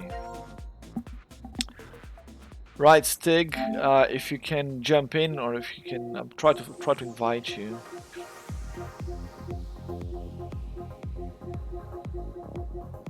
There we are. Interview with the race winner. Now you're gonna have to jump on the PlayStation, mate. Sorry. So Adnan, good race. Thank you. Yeah, your boy Nos Fox did quite well as well. And we have Xander. Hello. Xander Stig, welcome. Yeah. Thank you for bringing me on. I learned about this series like pretty early on or late on, and I was one of the late qualifiers. But thanks to Red Bull, he was able to let me qual, and so far I love this series. It's great. Yeah, it's not bad. It's season 4. You know, I was the guys from season 1 coming back now for season 4. Yeah. And it's good to see some fast guys in here. It's good to have you as well. That was a very good race. Almost 32. Yeah. I think it was you saying on Discord 32 laps, wasn't it? Yeah, I was crossing the line. It was like end of race 1 second. Then I crossed the finish line. That was it. That was it. Yeah, Here, look. I did. You guys didn't have to waste my time. Waste our time watching me do a parade lap. So yeah. Yeah. So no worries. Did you have enough fuel for one more lap though? I did. I planned for it. I mean, I didn't technically have to plan for it, I guess, but I planned for it. I don't think it would have helped me any. I mean, I would have had a little bit less weight, and I might have been a little bit faster. It might have helped with my tires just a smidge, but I didn't need it. So I probably practiced like 800 miles to get ready for this race. So yeah, that shows, mate. That shows. Yeah, I love Bathurst though. It's such a great track. My first exposure to any external series was through GT Champions last season. I was like 2/3 through the season, World Cup season 6, I think, and my first race was Bathurst in a Group 4 car. So it's a lot different in a Group 2 car. I can tell you that. This is a lot faster, a lot more downforce, but a lot more dangerous as well. Absolutely. So. I'll props to Money. He's a teammate of mine. I brought him on. Right. And Sticky Bandit. I knew Sticky Bandit from GT Champions as well. He did World Cup last year. And props to them. They did really good to round out the podium. So good job to everybody. The guys are really quick. I'm not sure if you saw there, but I think Money made a mistake towards the end of the race, and Sticky Bandit was like this close to catching him, like literally this. Yeah, he stole your fastest lap, by the way. I saw that. At the very end, he was able to come in and beat me on the last lap. But I was in the chat with Money. Me and him were chatting the whole race, and I was trying to help him on the back straight. And I was like, make sure you brake early, turn early, get a good exit speed on the back straight. You'll hold him off, and he was able to. So yeah. So. Yeah, looking forward to it. I'll be out of town for the next race. Actually, I'll be coming back into town right before the next race. So, yeah, I'll be on vacation. I'm getting married. So. Well, it's good to have you here, mate. We're going to have the amateurs starting in a bit. So I'm gonna have a quick toilet break because doing 2 hours Okay. back to back without a break is tough. Absolutely. And you're streaming that as well? I am. It's now. Like it's. I mean, Awesome. I'm already in the lobby. We're gonna Okay. start in a bit already. Okay. So we're. So yeah, thanks a lot, and yeah, looking forward to finishing out this season strong. Hopefully, I can win it all. Yeah, man. Well, it's gonna be tough, but good luck. Yeah, I haven't seen Shredder yet, and I've only heard things, crazy things about him, how fast he is. So, be looking forward to seeing Shredder. I have not met him yet, but I'm looking forward to that. All right. Well, take care and good luck to the amateur guys. Thank you. Make sure to And stick around in the have a. chat as well. Oh yeah, Banter, yeah. I'll probably banter end in up the watching the chat. race.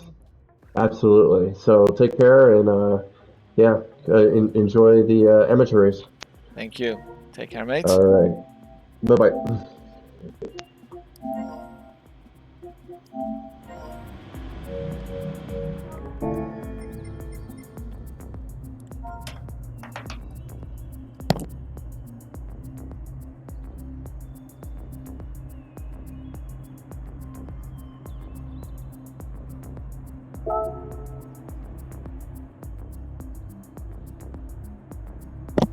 Righto, we are already in the amateur lobby, guys. Starting very soon. We're gonna have a short commercial break, and then when we get back, we're gonna start with qualification.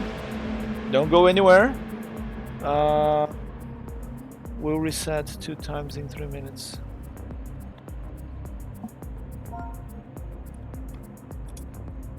Right, I'm gonna leave you guys with the commercial. Be back soon.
Hello, hello, hello. Welcome back to Rallycross GT, the official broadcaster for Flatout Racing League Season 4. It is time for the amateur division. We are about to start with the qualification already. Countdown on your screen. Just had a very, very good race there for the with the pros, where the Stig took the win. 31, almost opened 32 laps there. It was very, very tight.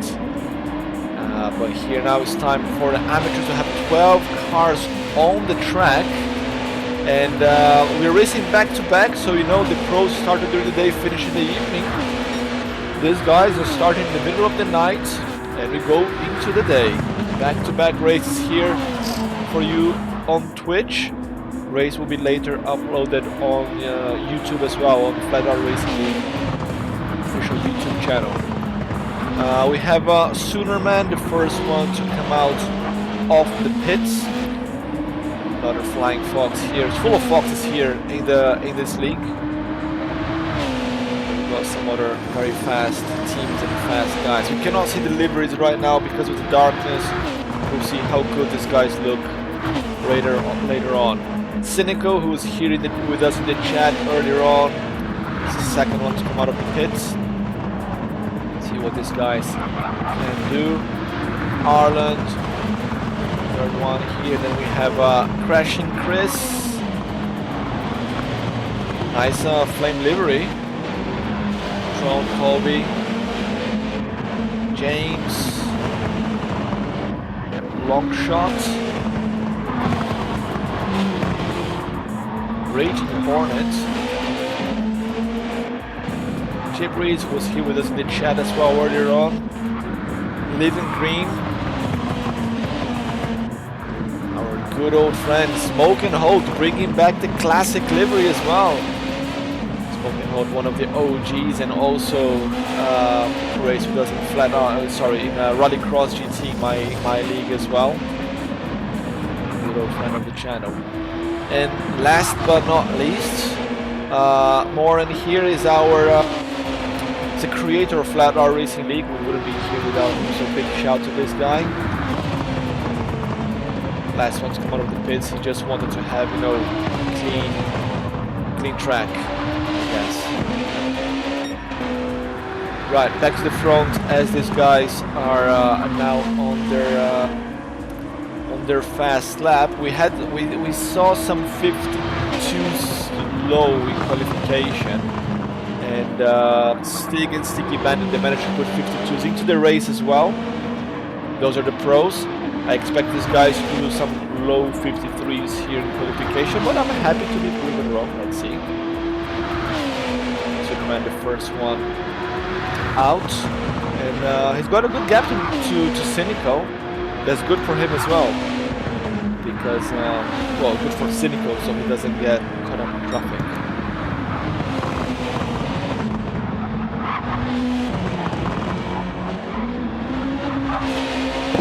Sorry guys, summer in Japan is pretty nasty to my allergy, so let's put the nose spray and blow my nose a little bit.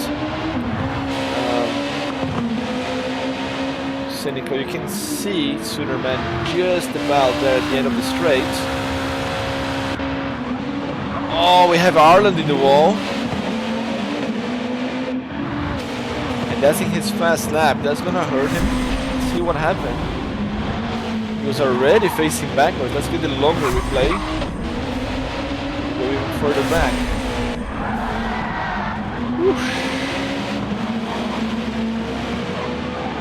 This is like literally the worst. Imagine like you spin in here. We have walls on both sides, and then, oh Jesus, man! You know, you're trying to get back on the track, and then you see the guys coming like towards you like that. Fortunately, he was ghosted and did not get T-boned. That would have been nasty. Right, the times are starting to come. There's a 54.0 from Tron Colby. I think these guys can go quicker than that. Cynical just 0.05 of a second behind. I think should have time for one more lap. Arlen should have time for one more lap. He will need it. 2:14 for now for him. Ouch. That's big. Chip Reese, third fastest time. The times here for amateur, they are a lot closer together. That's nice. I think we're gonna have more battles with these guys and with the pros. After a while as well, the pros, they spaced out too much towards the end of the race. We don't have that many battles on the track anymore. The real Sweaty Palms here on Discord has just joined the paddock. Welcome, welcome, Sweaty Palms, my man. It's good to have you here in the chat with us. Make sure to share, guys, the link with friends and family. Get more people joining the chat here. It boosts the channel. Helps me out. You know, help a brother out, guys. Oh no! Contact between Chip Reese and the Hornet. Reese is not gonna be happy about that, for sure.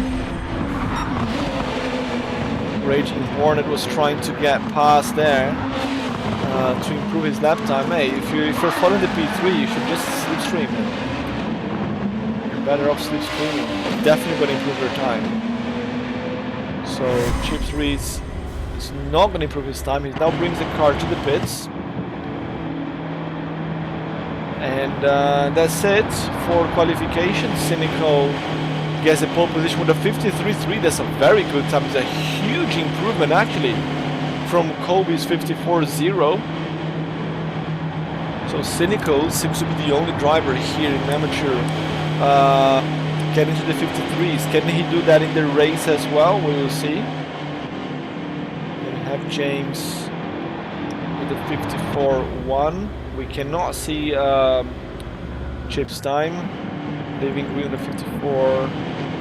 I think Chip's gonna start in P4. We have to see the strategies later. What strategy these guys are gonna be using.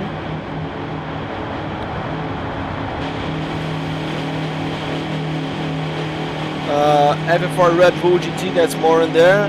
Hey, just got home from being gone for a week. Ouch. Zero practice on track. Winging it. Good luck, everyone. Good luck to you as well, mate. Winging is what I do best. While Stig was saying he did 700 miles of practice before this race. If I do 7 laps of practice, that's a lot already for me. But yeah, man. Where did you qualify? Let's just have a quick look at the qualification here. That's Cynical, Colby, James, Chip, Living Green, Longshot, Smoke and Holt, Soonerman, Crashing Chris, Raging Hornet, Morden, and Ireland. That's your 12 drivers. Everybody seems to be ready, so we're gonna get going. What are your predictions, guys? I can see that there's a lot of people watching us. It was 16, 19 at the points going up and down. But what are your predictions for this race? Can Cynical convert that pole position into a win? We have Cynical and Holt with the AS rating. So technically those are the fastest guys here in this room. Can they convert it? Bottle Fat Mustang. Good luck, everyone. Welcome to the chat, Mustang. Good race there earlier on as well. It's good to have you here with us.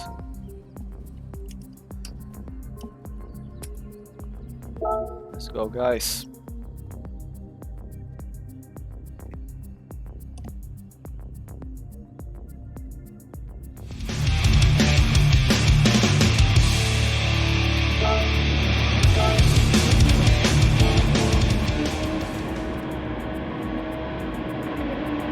Welcome to Rallycross GT, and you are watching Flatout Racing League Season 4.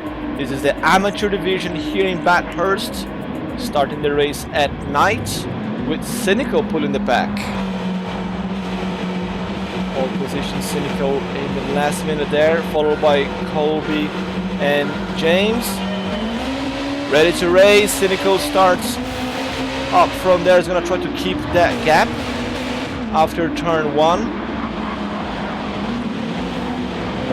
trouble for him. James goes a little bit wide there, the first corner. We see some people changing positions here already. Reese and Longshot. Reese falling behind. Side by side down the straight. Remember that this race will start at night and go into the day. We're gonna have a look at the tire strategy from these guys later on. Holds a little bit too wide there, hits the wall. Picks up some damage. Hornet as well. Moran with 0 practice, and then Ireland coming from the back. Let's go to the front again. Cynical starting in medium tires. We have not seen anyone starting on mediums there with in the Pro Division. So interesting strategy here from Cynical, and he is gapping Colby by 1.6. Colby's on hards. Okay. We're going to have a much bigger mix of strategies here from the amateurs. James holding on to third, but leaving green. It's super close. We are on board with James moving here to green. Super close. You can see the light behind him from Chip Reese as well. I think James can make a move. Is that 2 tenths? Maybe he can go for a dive. Yes, late on the brakes, leaving green, goes for the move, but cannot stick it properly, ends up getting James on the grass. James loses 2 positions. Not sure what happened to Chip as well. Chip, I think, caught a corner in there somehow and got reset. It's not very good for him. Green there with a naughty move there and the medium tires. We're gonna look at the replay. Just to see what happened. He went for the move, fine. It's a little bit of contact, but I'm curious what happened to Chip after that. Chip was coming behind. Right, late on the brakes. A little bit wide there. There's a contact, fine, and then there's Chip. And he spins. Oh disaster for Chip. So he fell down to last place. That's the worst place to spin. And James as well at the back. Where is James? Oh, right. I can see now. It's too dark to tell where they are. I just saw on the map. Spun here after turn 2 on the uphill. So not the start of race that either Chip or James wanted. That's good for Cynical, because now he's got plenty of space behind him. No one to challenge him in this first part of the race. No pressure. And the closest guy is Tron Colby, who's now 4 seconds behind on hard tires. It's gonna be difficult to catch up. Living green with the mediums should be able to make a move on Colby very soon. Just passing that little elbow there, the same place where he made the move on James the first lap. 4 tenths gap. I think Green will be able to make the move before turn 2, before they go to the uphill, depending on how he gets his first quarter here. Best lap for the Green, 55.684. So that's 0.4 gap. Is not close enough. Well, it's closing in quite quickly actually. 0.3, but this straight line is not long enough to capitalize that into a move. So let's go here on board. Living Green has changed Tron Colby up the hill in Bathurst.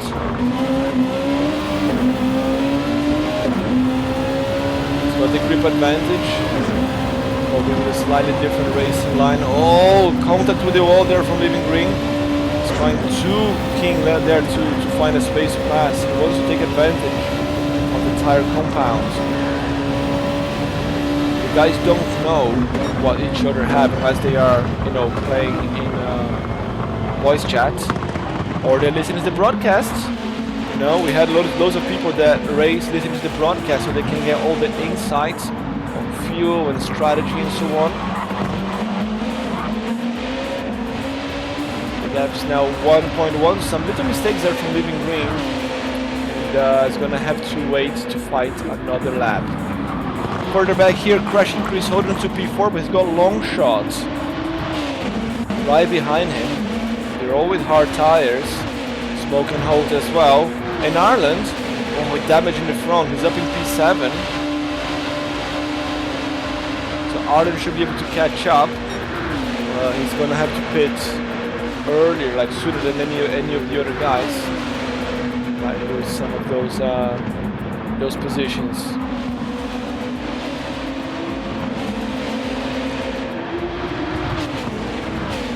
Chips is fighting back as well. Also on soft boots. So absolute disasters for Chip.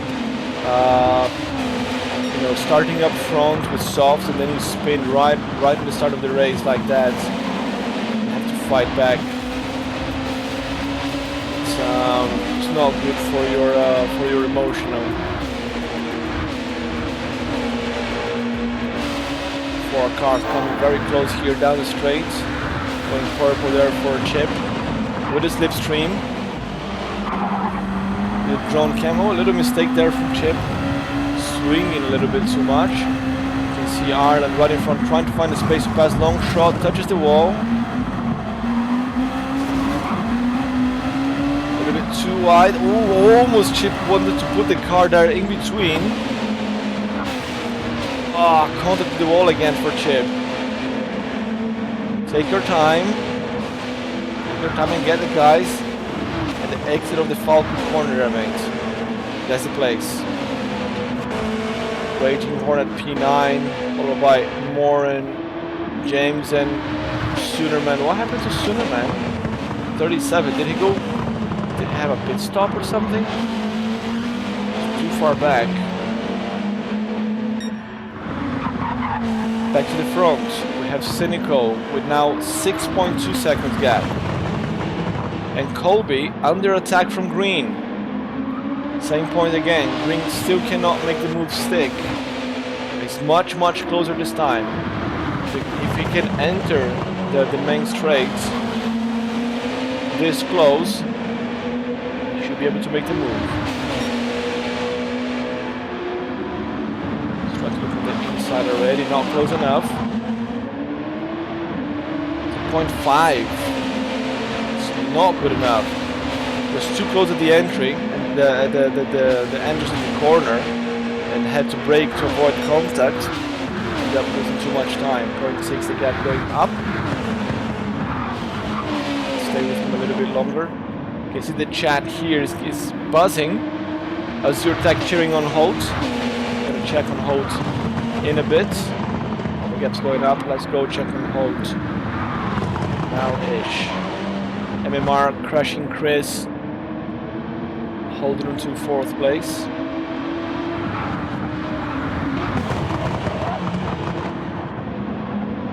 Very tight, we are going up, and here we have Holt.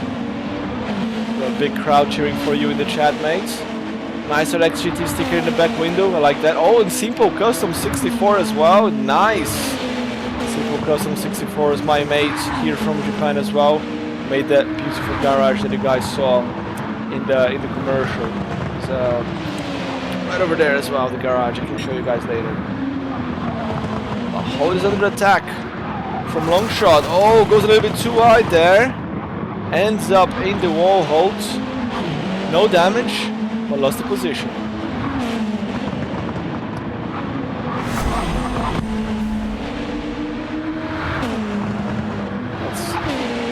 What happened here from long shots angle. See the reflex that these guys must have.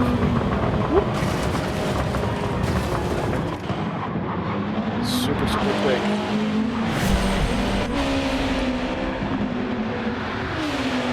Holt will fight back. We know that. Ireland is charging though with the soft tires.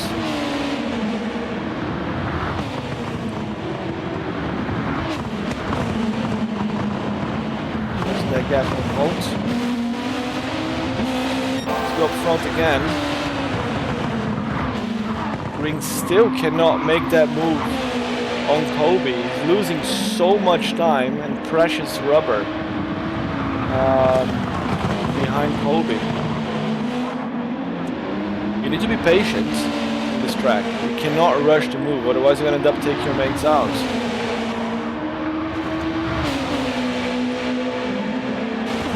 Maybe they're not your mates, fair enough. Just stick the car in there, put them in the wall. I don't care, you can do with the stewards later. But you know, you have to be patient here. You might compromise your own race as well. As they come down, doing half a second gap. They should nail the Falcon corner.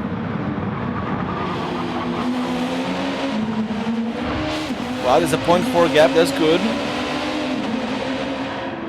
But the gap's going up. So Kobe is doing really well there with the hards. And Green's gonna have to wait for another lap. That's already 5 laps with these two guys. They've been Green with the fastest lap there on lap 2. Fastest lap of the race, 55.6.684. It's very close again, 2 tenths. Can he do it now? Going on the defensive, trying to close the inside. Go slow in, fast out, mate. Yes, that's looking better. But not really, the time's still going up.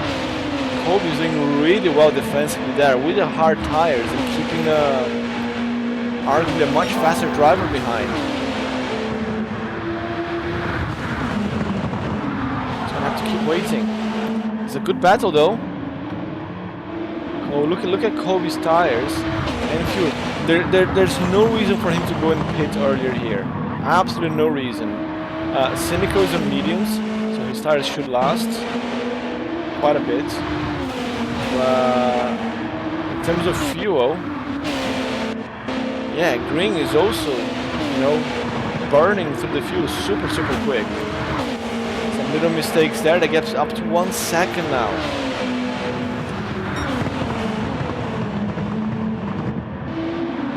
Go down through the order, see how the guys are doing. Chris got a huge gap in front there, 20 seconds to Living Green.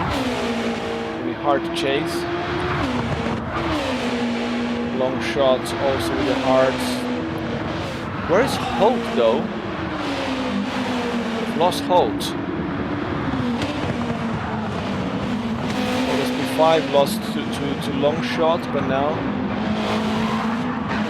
didn't see him in the top 8 anymore. Ireland under attack from Chip. Both of them on softs. Some sparks flying. We have a battle in our hands. And Chip is close enough to make the move. 1/10 here. Gonna go side by side into the braking zone.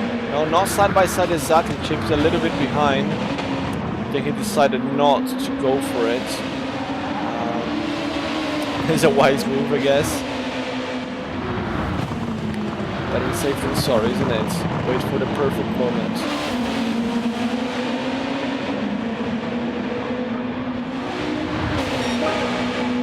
Make the move here, not yet. Careful with the brakes. Oh, a little bit sideways in the exit. Watched it. Just gonna have to wait a little bit longer as well. Raging Hornet here in P8 with the hard tires. And Holt, what happened to Holt? 204 and 202 the previous laps. So probably some mistakes there. He lost way too much time. More in P10, he said he had 0 practice, so it's not too bad.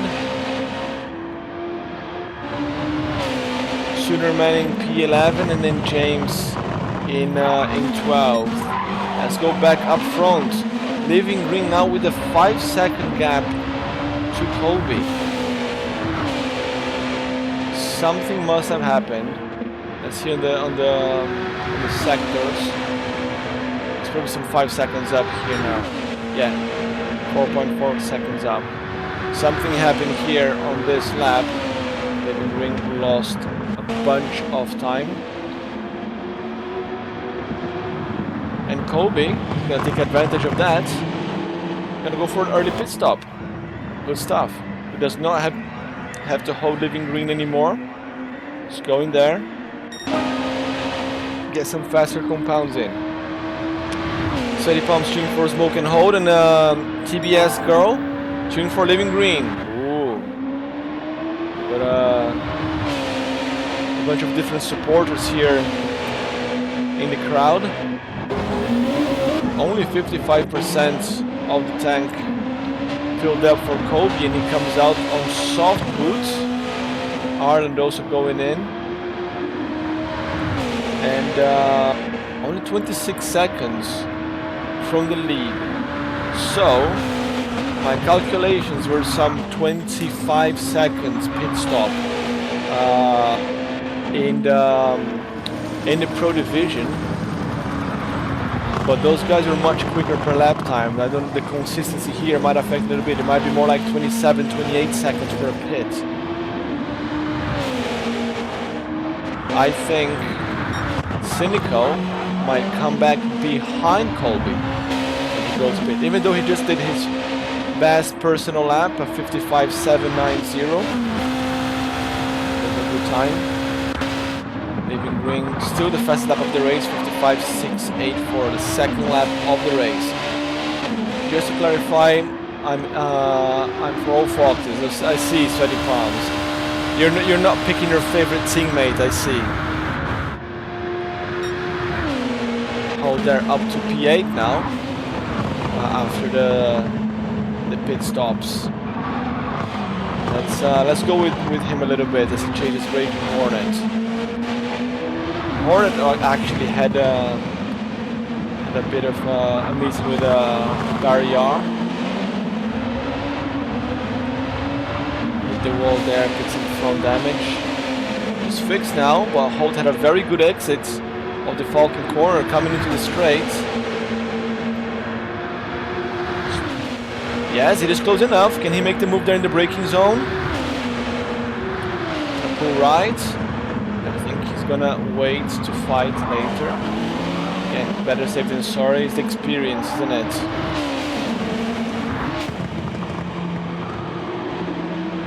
The chat here is buzzing as we have 13 people watching us live here on Cross GT Twitch channel. This one's going to be uploaded later on Flatout Racing League Facebook page as well. Not Facebook, sorry, YouTube page. Could be Facebook as well. Why not? Right there, holding to that 7th place. So we are approaching the first third of the race. Cynical with a 55.473, fastest lap of the race. Still dark, well dark here. No sign of the sun appearing just yet. But I was told, I think I saw a little bit of brightness here on this side. Maybe, yes, we can see the sun starting to come up. Into the sunrise.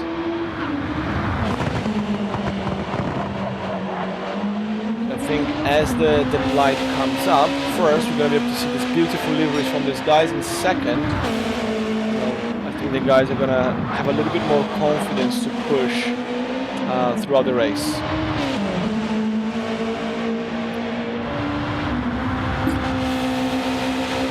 What of Fat Mustang in the chat? Great job commenting. Thank you, Noah. Thank you, man. Thank you for joining the chat. Thank you for the follow. Thank you for the comments. And thank you for being on the race as well. Because if you guys are not in here, there's no point in me being here, isn't it? So I cannot do this without you guys. So thank you as well. Right, Living Green. His tires are starting to get worn out halfway through. I think his fuel tank is going to give up before tires. Colby, fastest lap of the race, 53.2. Wow, that's fast. 53.2, fastest lap of the race. He's got brand new soft tires still. So that is 5 seconds on the last lap that he took from leaving green. And 3 seconds from Cynical. Like I said, it was 25 seconds on the pit stop. The gap is 20 seconds now. So Colby, provisional race leader as soon as Cynical has to go into the pits, which will not be that soon. We still got plenty of fuel. Let's see. They've got about the same amount. Everything to play for, as we always say. A lot can still happen. As the sun rises here in Australia.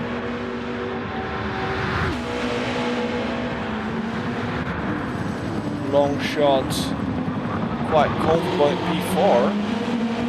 Long shot was further back. I think some changes of positions there. Pit stops, which I may have missed. Pressure increasing P5.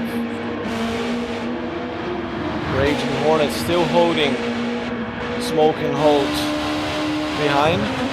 Classic Tiger livery. The OGs will remember that one from season 1.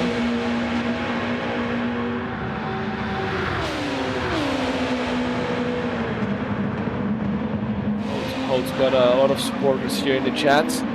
Insane lap, yeah, mate. Like I think Colby should be in the Pro Division. Just saying, based on the lap time.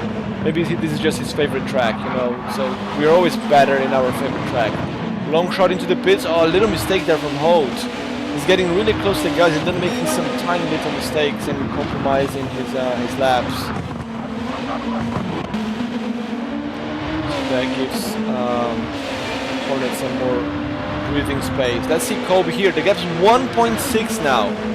Another 53 lap versus a 55. So there's another 3 seconds that he took. By the end of this lap, I think Colby's gonna get green for sure. Colby is flying. Let's go on board with him. See the beautiful sunrise here in Australia. 0.8 already. 0.4 into the corner exit. I think he's got this one. Drone camera. No time wasted. And there he goes. He's already gone. Livinger is gonna try to fight back in the braking zone, but too far back already. Can't do much against those brand new soft tires. Green, yes, it's gonna pull into the pits. Out of fuel. So that's about 12 laps of fuel for Green, but we saw that Green is drinking a lot of gas.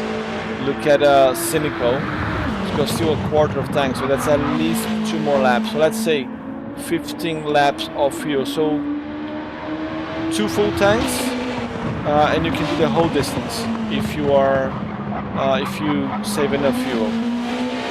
Just a little bit of fuel. Stig, you love Bathurst. I hate it. It's my least favorite track. Together with Nürburgring. And Nürburgring is another one that I think is overrated. Just saying. Tsukuba is the best track. One day I'm gonna have a live broadcast on this channel, me live in Tsukuba on the track. You guys will see that. Smoke and Holt also into the pits. It's probably gonna put some mediums or softs now, getting rid of the mandatory hards. Very quick job there from the pit crew, from the tire change crew, but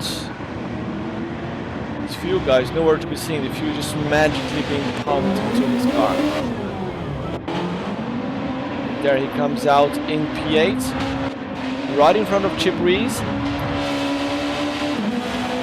Coming out with a bit more momentum, but not enough to make an attack. And we have a battle here at the back of the pack. Let's watch these guys as well. Fighting for the hashtag not last. James and Soonerman It's just storming past there, no trouble. Nice move there, full black livery.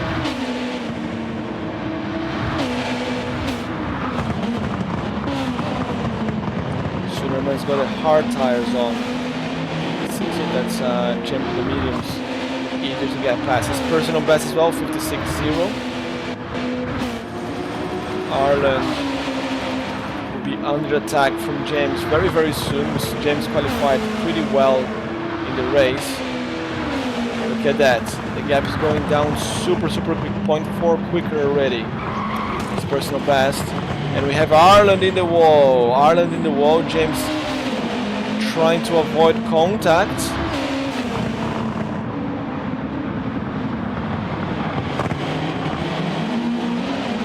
And I think James will be able to get past now. 2/10 at the corner exit.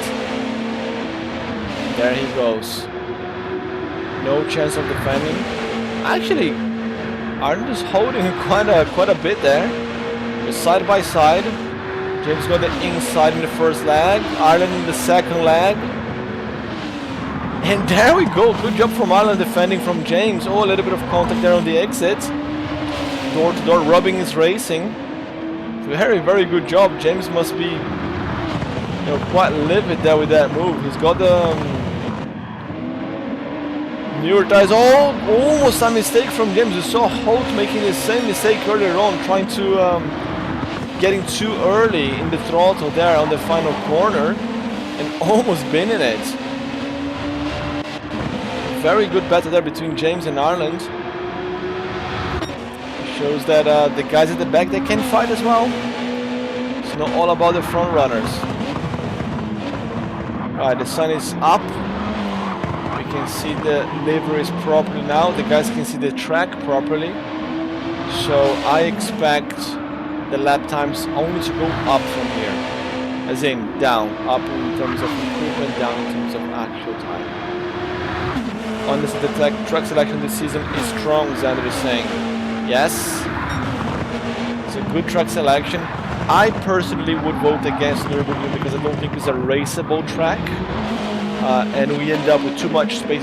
I think that's more of a survival race, unless we have rain. I don't know the forecast for that race. If there is rain, keep it. If there's no rain, check it out, get something else where we can have more battles.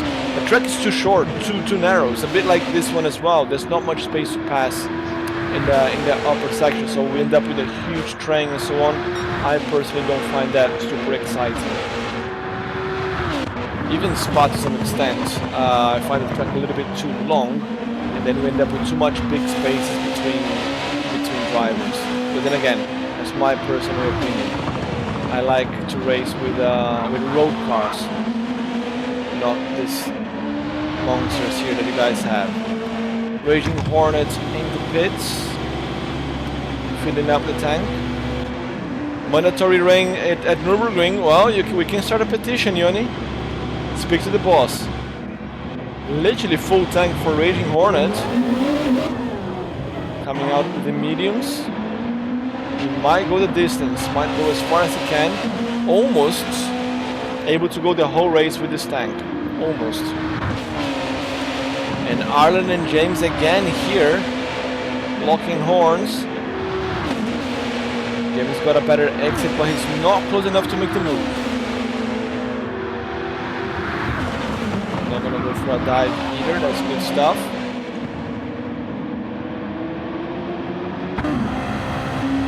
So we are on board kind of backwards here with Ireland. Chased by James. Different type of challenge, this track here, like narrow like this. You have to be good at following, you have to be good at, have very good reflexes in case the guy in front makes a little mistake. Like James, a little mistake, you can see how much time you lose already. It's much easier to defend than to attack on this track.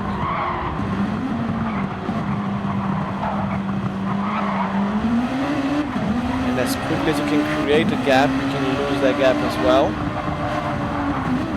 Right into Falcon. James, I think, is going to get a very good exit there again. Nope, the gap remains a bit the same. James unable to make the move just yet. He's closing in though. 2 tenths, 1 tenth, dive. No dive here. Staying behind a little bit longer. Let's go up there to the front. So we have Colby and Cynical. So Colby is gonna have to get to the pits now because of fuel. Cynical as well. And the gap between them is 6 seconds. And Colby has already done 1 pit stop. So Colby, I think, started on hards, right? Colby started on hards. Cynical started on mediums.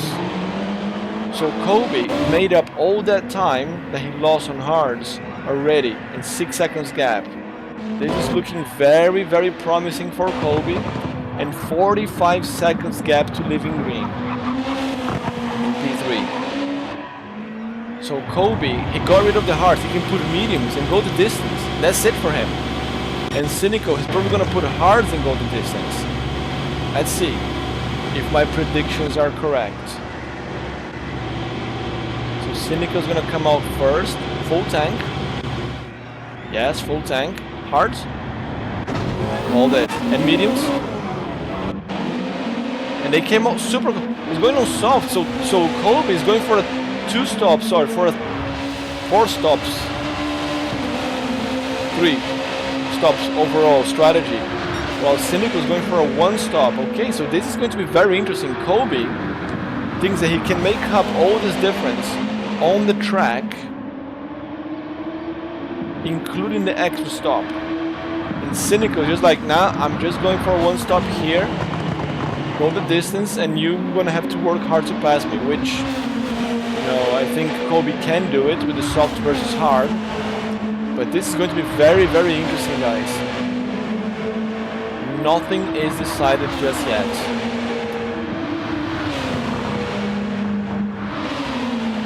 Super, super close as they come into the middle sectors. Bumper camera for you guys, bumper drivers. I drive with the camera. You can see how close Colby is to Cynical. It's a very good exit of the corner, 2 tenths gap. The acceleration of these cars are amazing, but it's already side by side there for Colby. There's not a lot that Cynical can do to defend here. He could do a Max Verstappen, you know, and change direction during the braking points, or do a Michael Schumacher and literally just shove him out of the track. But you know, clean move there from Colby. Now Cynical, it's out of his hands. What Cynical has to do now is consistent laps and no mistakes. And then hope that Colby cannot make all that time back on the track with the soft tires. So Colby's about to get some back markers. Who is it? Soonerman. So Soonerman could, you know, is the key to Cynical's potential win. He could just hold Colby, you know, for laugh. I don't know who are all the teammates in here at the moment. The AG on fire tonight, yes. So Soonerman soon to be lapped.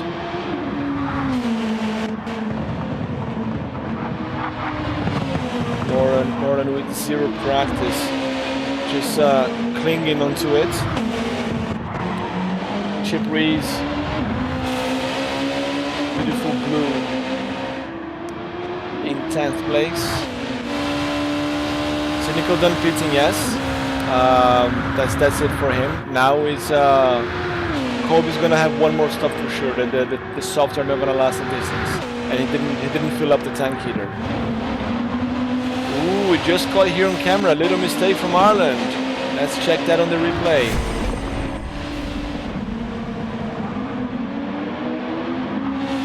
Ireland has some damage already. I wonder where he got the damage.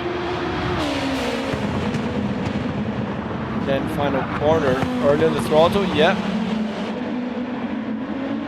A little bit too wide. Crushing Chris. Chris getting past. So Chris up to P8. James in 7th has got one more stop to do as well. I think all the drivers have already done their mandatory hards. Don't have to worry too much about that because the game will give you the penalty automatically if you don't. Just for the sake of, you know, trying to figure out what they're doing, good to know who's left to pit. So Raging Hornet got a good gap behind.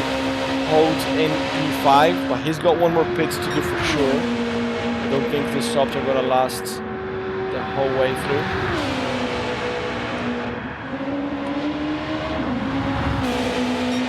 Long shots climbing positions as well, doing well. Up to P4. Living Green. Half a tank, can you do it? I don't think so. I think Living Green's got one more stop to go still.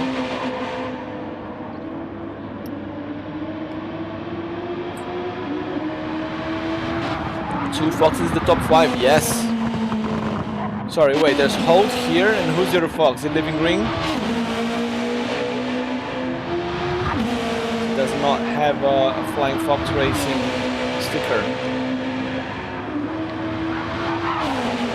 The box should have a wording. Got something on the side. Oh yes, here is the Fox. Just hard to see. Righto, the two Foxes in the top 5.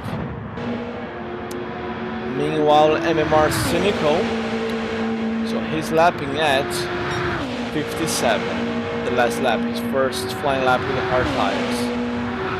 Smoking holds the comeback, yes. Right, let's watch his lap time here. Meanwhile, Kobe, he just got past Boomer.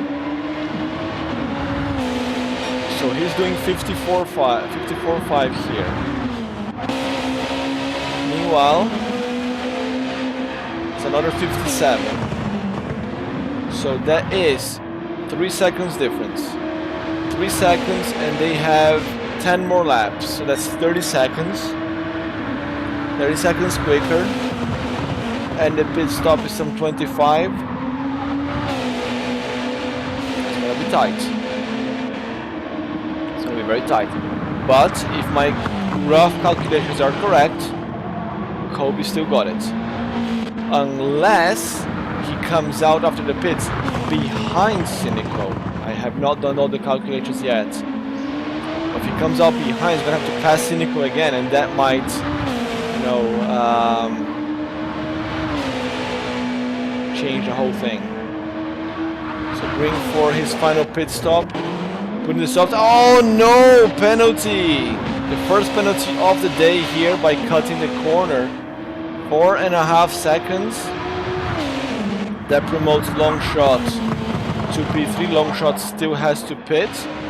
Holt in P5. He has to pit as well, but hey. Now Holt has got 3.5 seconds gap to Living Green, who has a 4.5 seconds penalty to pay. So that's Holt with a comeback indeed. Maybe up to P4. So what's the team boss saying? Can they fight, or who's got preferential treatment here? Oh, this is gonna be interesting. So this is turning into a very strategic race, which I like that. You know, the only thing I don't like is that it takes too long for things to happen. But you know what? I love doing all these calculations about who's gonna pit and when, and then can he make the time back and so on. Quite entertaining for me. Raging Hornet on mediums and James as well. Oh, James gonna pit at the end of this lap. 3 seconds behind there, 2.83 seconds. He's gonna have to pit. Where's Ireland? Oh no, Ireland is in the dirt again. Let's see what happened. Yoni knows that when I start to show replays on one person, not because I'm picking on that person, you know. Actually, I pick on the people that I like, so don't worry, Arlen. Okay, so managed to avoid the spin, just lost a lot of time there in the sandbox, the playground. It could have been a lot worse. We saw that in the pros there. It could have been a lot worse. Right, Kobe with a 10-second gap already. Got a few more laps to go.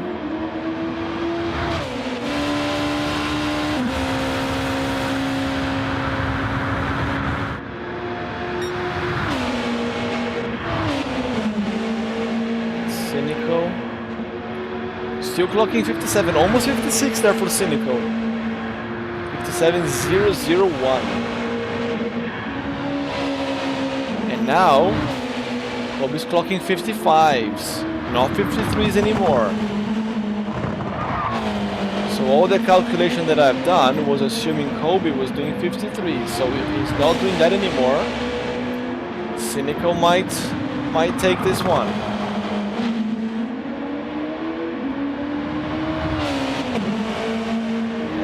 A lot of things can still happen.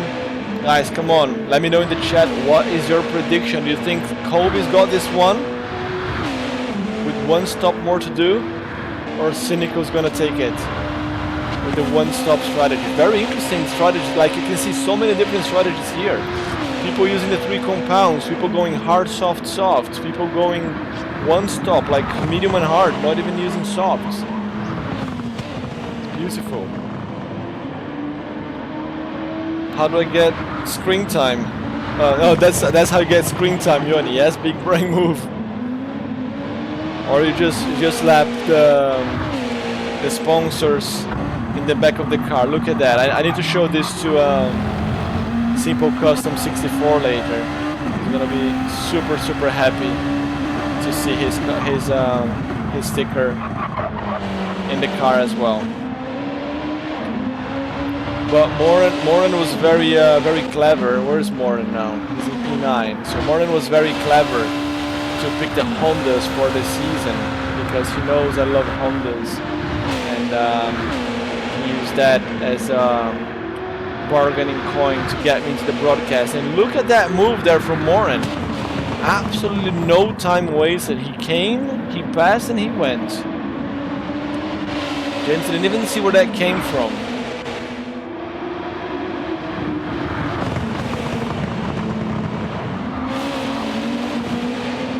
There from Morin, but James got the soft boots. Oh, and Kobe's right behind them. So Morin's on mediums, James is on softs, and Kobe, the last thing he needs is traffic. And the guys are just like battling between themselves. They don't care who's coming behind. Blue flag, screw that. James gets the position back. Oh no, what happened? How did he even spin there? Disaster for James. We're gonna have to check that on the drone camera. I think he clipped the inside.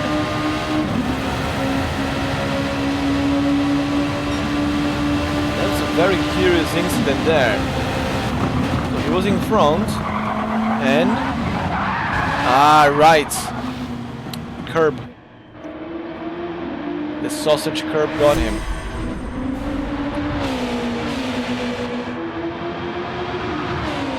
So disaster there for James, but at least that released.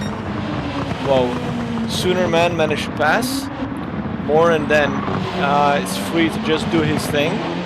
But most importantly for Kobe, he does not get traffic now. He's back into the 54s. Did not lose too much time there, which was very good. Halt in the pits. Smoke and halt in the pits as well. Quick one, just splash and go. Just so he can go the whole distance. And he stays on softs. Okay. 15 more minutes to go. So Crashing Chris should go the distance. And Holt as well. I think Holt has got this P6 here because he's got fresh boots. Raging Hornet should go the distance. Holt might be able to close that gap. might be able to close that gap because it's got softs. If he makes no mistakes. Long shot, that's it for him. No more stops. So that's a good place to be. In saying that, I don't think Living Green will stop again. So Holt, if he wants to get top 5, he needs to get past Raging Hornet on track.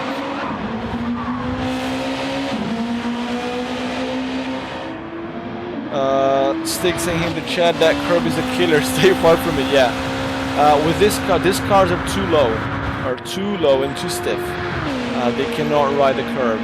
But like I said, because I like driving road cars, you know, we can attack the curbs quite well.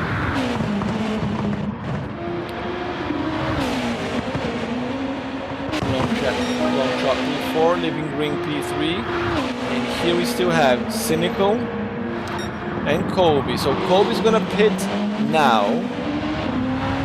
He's got 15 seconds gap. The pit should be some 25 seconds, so he's gonna come, I think, some 10 seconds or more behind Cynical. So he will have to pass Cynical on track. Cynical did a few 56s in there again. Colby doing 56 again now. It's gonna be tight. He should be able to catch up with Cynical. Can he pass before the end of the race? I don't know. I do not know. And imagine if he gets a penalty as well. I'm not jinxing it, but you know, it could happen. We're on board with Cynical. He will get past for sure. The gap was like 15. Should be, I think, 12 seconds when Colby comes out. They're already refueling. 49, okay, 12. After it stabilizes. No, it was a lot less. Okay. Maybe because it did not spend too much time refueling. So it was 21 seconds this pit. The time loss overall. Not too bad. And if he's taking 3 seconds per lap, that's 2 laps. 2.5 laps. It's going to be a 31 lap race. We have like 6 laps to go. Well, we can still do it. As long as he makes no mistakes. Pace on hard is a bit fast enough to hold off soft, I think. Let's see. Let's see if they don't get more congestion, right? And if I'm looking in the map here, and congestion is what Cynical has the most in front of him. He's gonna have to pass those guys pretty quickly, not to lose too much time.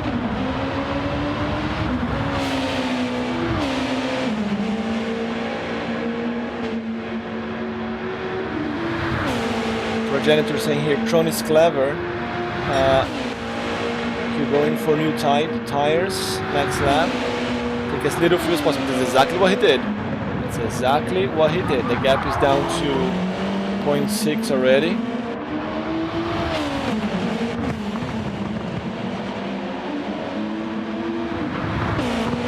Gap is going down.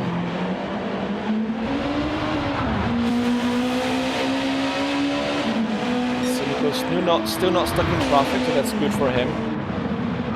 Pro said that back at lap 21 they should have went in. I see, so a few laps back. It's a bit hard to keep track of the comments and the actual race as well. You can now see both guys in the same straight, in the same camera, depending on the angle. But look at the gap to P3. These two guys here are in a league of their own. Living Green's not doing too bad, but long shot with fresh softs. I think Living Green's gonna have to stop again for fresher tires. I don't think those softs will last 6 laps, 5 laps. Oh no. We shall see, but long shot It's closing the gap, and Holt has already made quick work of Raging Hornet, who's now under attack from Crashing Chris. Let's watch this battle here now.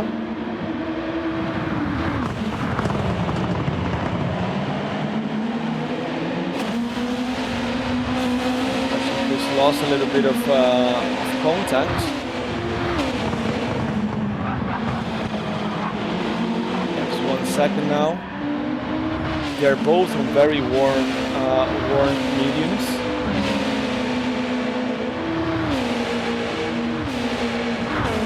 Gap's pretty large here still. Oh, we got some action here between James Morton and Soonerman.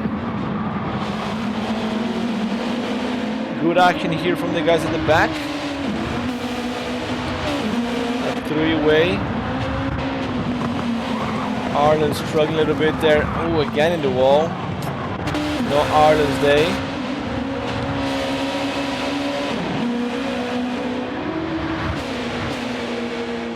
Warren there lost a little bit of contact. So Warren's on mediums. Going the distance. So everybody here is going the distance. It's James with the advantage. James with the softs. So he should be able to get Soonerman quite soon, man.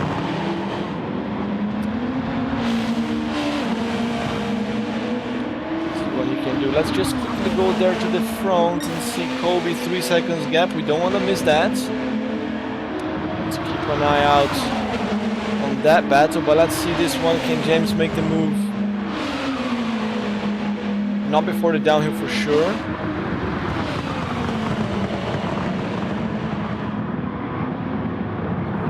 After.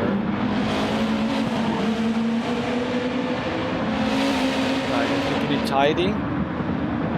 Oh, that's Brave. Brave plays there to make a move. Ended up not working out, almost took Soonerman out as well. Let's go there to the front. 2 seconds gap. There's a 54 in the previous lap versus a 56 here from Cynical. So Cynical is doing quite well. The tank is lighter. Oh, and look at that. They're reaching again. This guy reaching this battle. Moran should let Cynical get past pretty quickly, I hope. Yeah. Lifts to let him go.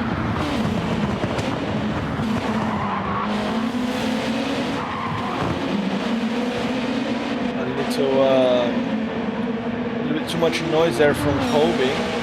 There's a 55.7, so that's only 1 second. There's a 57.1, okay. 1.5 seconds that he took.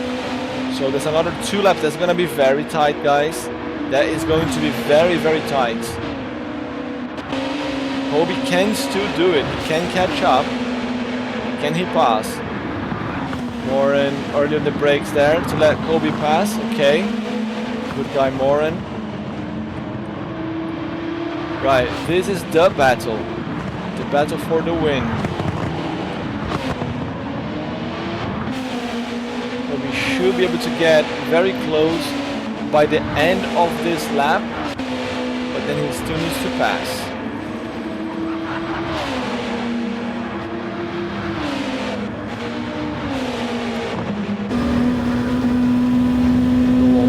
Here with Kobe.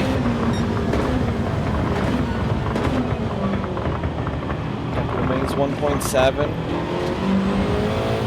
Going up a bit. Down again. Oh, if he gets a good exit here. There was a good exit, and he's just about catching the slipstream. Oh, that's bad news for Cynical.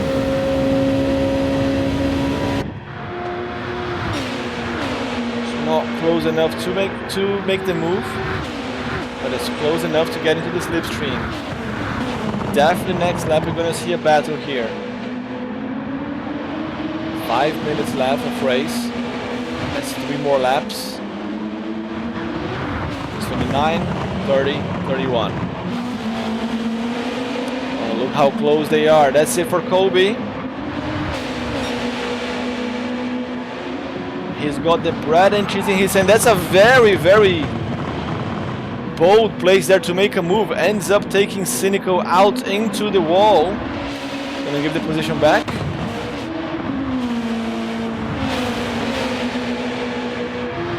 Did not need to try in there. Let's see again the replay what happened. Cynical was on the right. And Cynical left the room. Ooh. Stewards are not gonna be happy about that one.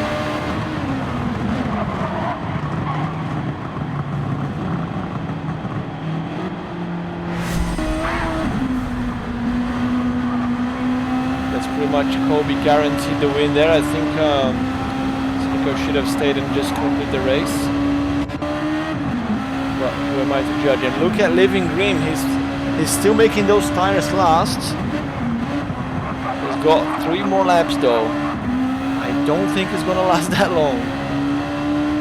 I did say before that him and Holt would need one more stop, isn't it?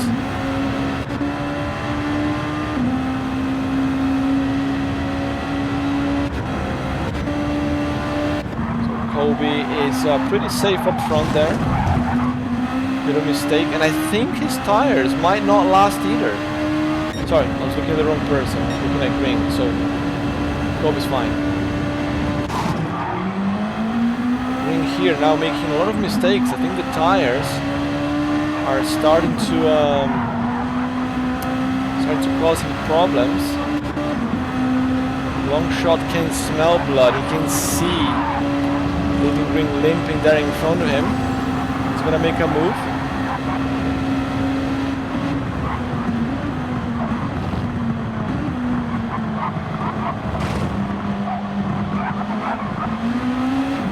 There goes Long Shot trying to close the gap. Oh, that's close. Oh, a little bit of contact. See, he made contact, just hit the brakes. That's how you do it. A little bit too much of a gentleman there, created too much of a gap. That's fair enough.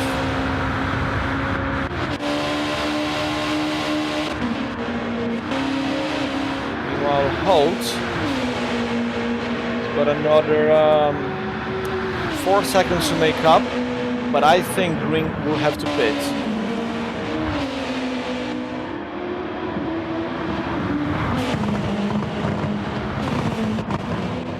Chris is 16.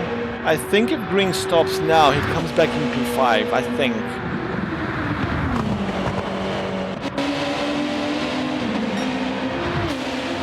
He might compromise his whole race by staying out. Actually, that's his last lap even. He's just gonna go 30 laps. He should be able to finish, but can he hold Long Shot?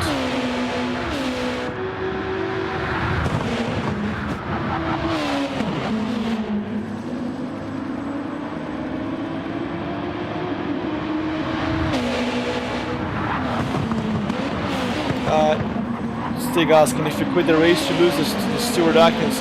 I don't know, he could use the broadcast here as you know, as proof of something. I don't know what the regulations are. In my league, you need to show the replay. You pull the plug, you don't have the replay, you cannot you cannot file a complaint. Like I said, I don't know the rules. I don't make the rules. Kobe here just open lap 31, so he's got some more time to go. But this is between Living Green and Long Shot now for the P2. Living Green, 0% tires. Oh, if this was with the new mechanics, he would be gone already. No traction whatsoever on the straights.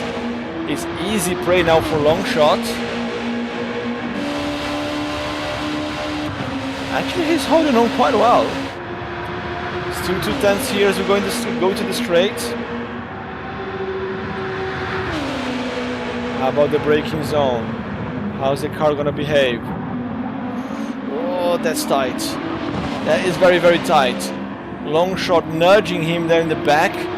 Final corner, Living Green trying to survive. Managed to get past the corner. Can Long Shot make the move around the outside? Just about. Living Green survives 2 laps with 0 tires to take P2 ahead of Long Shot. Very good move with Smoke and Holt. taking P4. Great move there from these guys. Crashing Chris is gonna come to complete the top 5 in a second. Almost out of fuel there, but just enough to cross the finish line. Where's Colby? Colby still got some time to go. Can we get P6 crossing the line? Raging Hornet. Almost out of tires as well. And fuel. Oh, that's mediums. Mediums gonna last a little bit longer. Another lap for sure. Right, those are the P2 to P6. And here we have Colby. Pushed super hard. Fastest lap of the race. He's gonna take with a 53.234. And he's also going to win this race. After some very good battles there. Might go to the stewards, I don't know. But that was a very good race from him nonetheless. Still gonna be able to catch here Morin crossing the finish line. And Chip Reese, the last one to cross the finish line in 44 seconds. Can he do it? I think he can. So you're gonna get most of the cars crossing the finish line. Progener saying, what a finish between Living Green and Longshot. Yes, man. One of the best finishes I've ever seen here on this channel.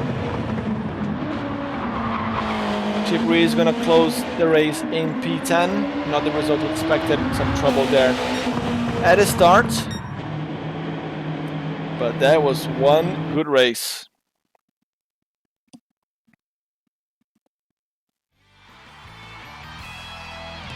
There you go, Tron Colby taking the win in this one. Here are the official results. Colby the only one to open 31 laps. That shows everybody one lap behind, but that's Tron Colby with the win. Living Green just by this much here, holding on to P2, and Longshot in P3. Colby, let's see if he can join us for an interview.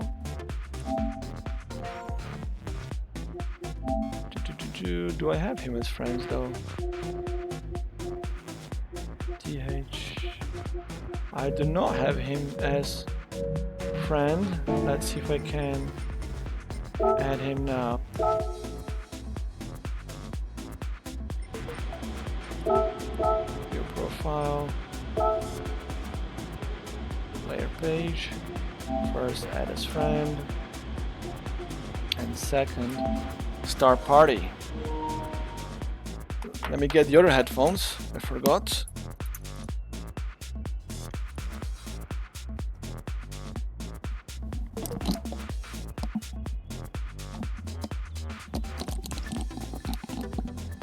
I don't have the Discord connected to the PlayStation, so I have to do it through here. Just got the whole setup, mates. Like, you guys only seeing half of it in here.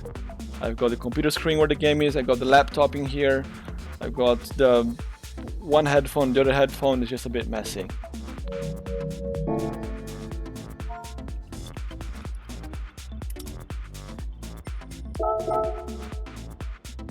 Let's see if Colby can join us for an interview. Just gonna wait a little bit longer. But that was one good race. That was one very good race. Both of them were. Very, very good job from all the drivers today on Pro and Amateur.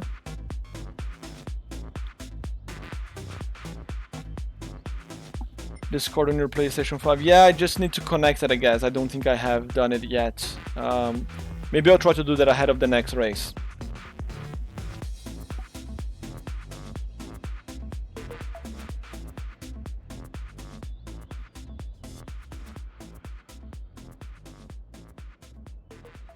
It's nice to see a lot of Japanese advertisement here on this track. Fuso, Mitsubishi Fuso, you see that all over Japan. The Fujitsu air cons as well. He's coming to chat, I think.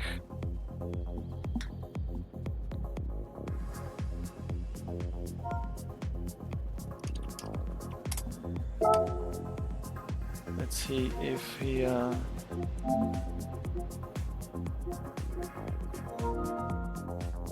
John Colby joined. Oh, sorry, accepted my friend request. Let's invite him to the party again.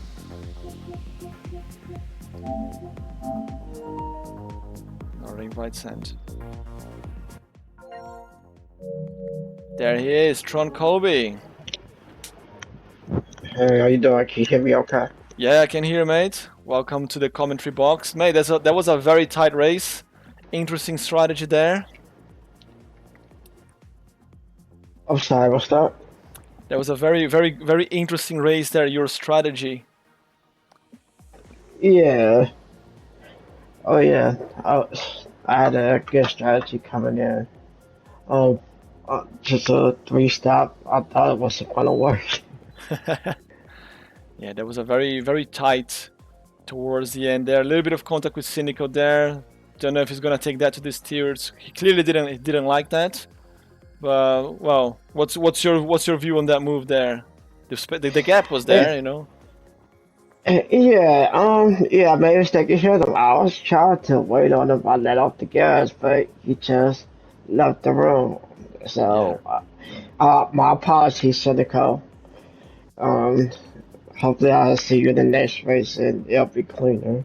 Yeah, I mean, this type of thing happens. We saw a lot of contacts in other races as well, and even in this race, the guy's like taking the foot off and giving the position back. But Cynical took time to catch up. I think he just like pulled the plug straight away after the contacts. If he didn't, maybe didn't even see that you were gonna give the position back. But it happens, man. It happens. I mean, just look at the dreaded Formula One 2021, isn't it? Or everything else between Max and Lewis. Are you Team Max or Team Lewis, by the way? What's that now? Are you Team Max Verstappen or Team Lewis Hamilton? To be honest, I don't watch F1. Good, you are my team then. Good. Yeah, F1 is look, I have to say, this season is interesting. There's some good battles, but I think this season of Flatout Racing League is even more interesting. The battles that you guys are putting here on the track are really, really good. You did a very good job in the race, very fast guy. What's your prediction for next race? Hopefully I can take home another W. So it's going to be a good race for sure. I know Bad Purse was a little rough for most of everybody today, but they did a good job of hanging in there. Yeah, next race is Barcelona. It's Barcelona, no chicane. Oof. How are you with Mount Panorama? Is this one of your favorite tracks? Oh yeah, I'm pretty strong as long as the no chicane version. I don't like the other one. Barcelona, I'm pretty Barcelona. strong there. Yeah, I that's another one. Like I'm okay at Barcelona, but I'm used to the chicane. So I tried the no chicane once, and I was like, just kept overshooting that final corner, because thinking you can go flat out, but you can't. So this is Right. gonna be quite interesting, and a lot of dives at the end there. I promise you, so many people gonna be diving after that long straight, 300 kilometers per hour. It's gonna be an interesting race, man. Yep. Very interesting. I can't wait. Yeah. Well, so I see you, man, in I think 2 more weeks for the next race. Thanks for joining, man, and congratulations again for the win. No problem. All right. Catch you in the next one. Thank you. Yep. See you later.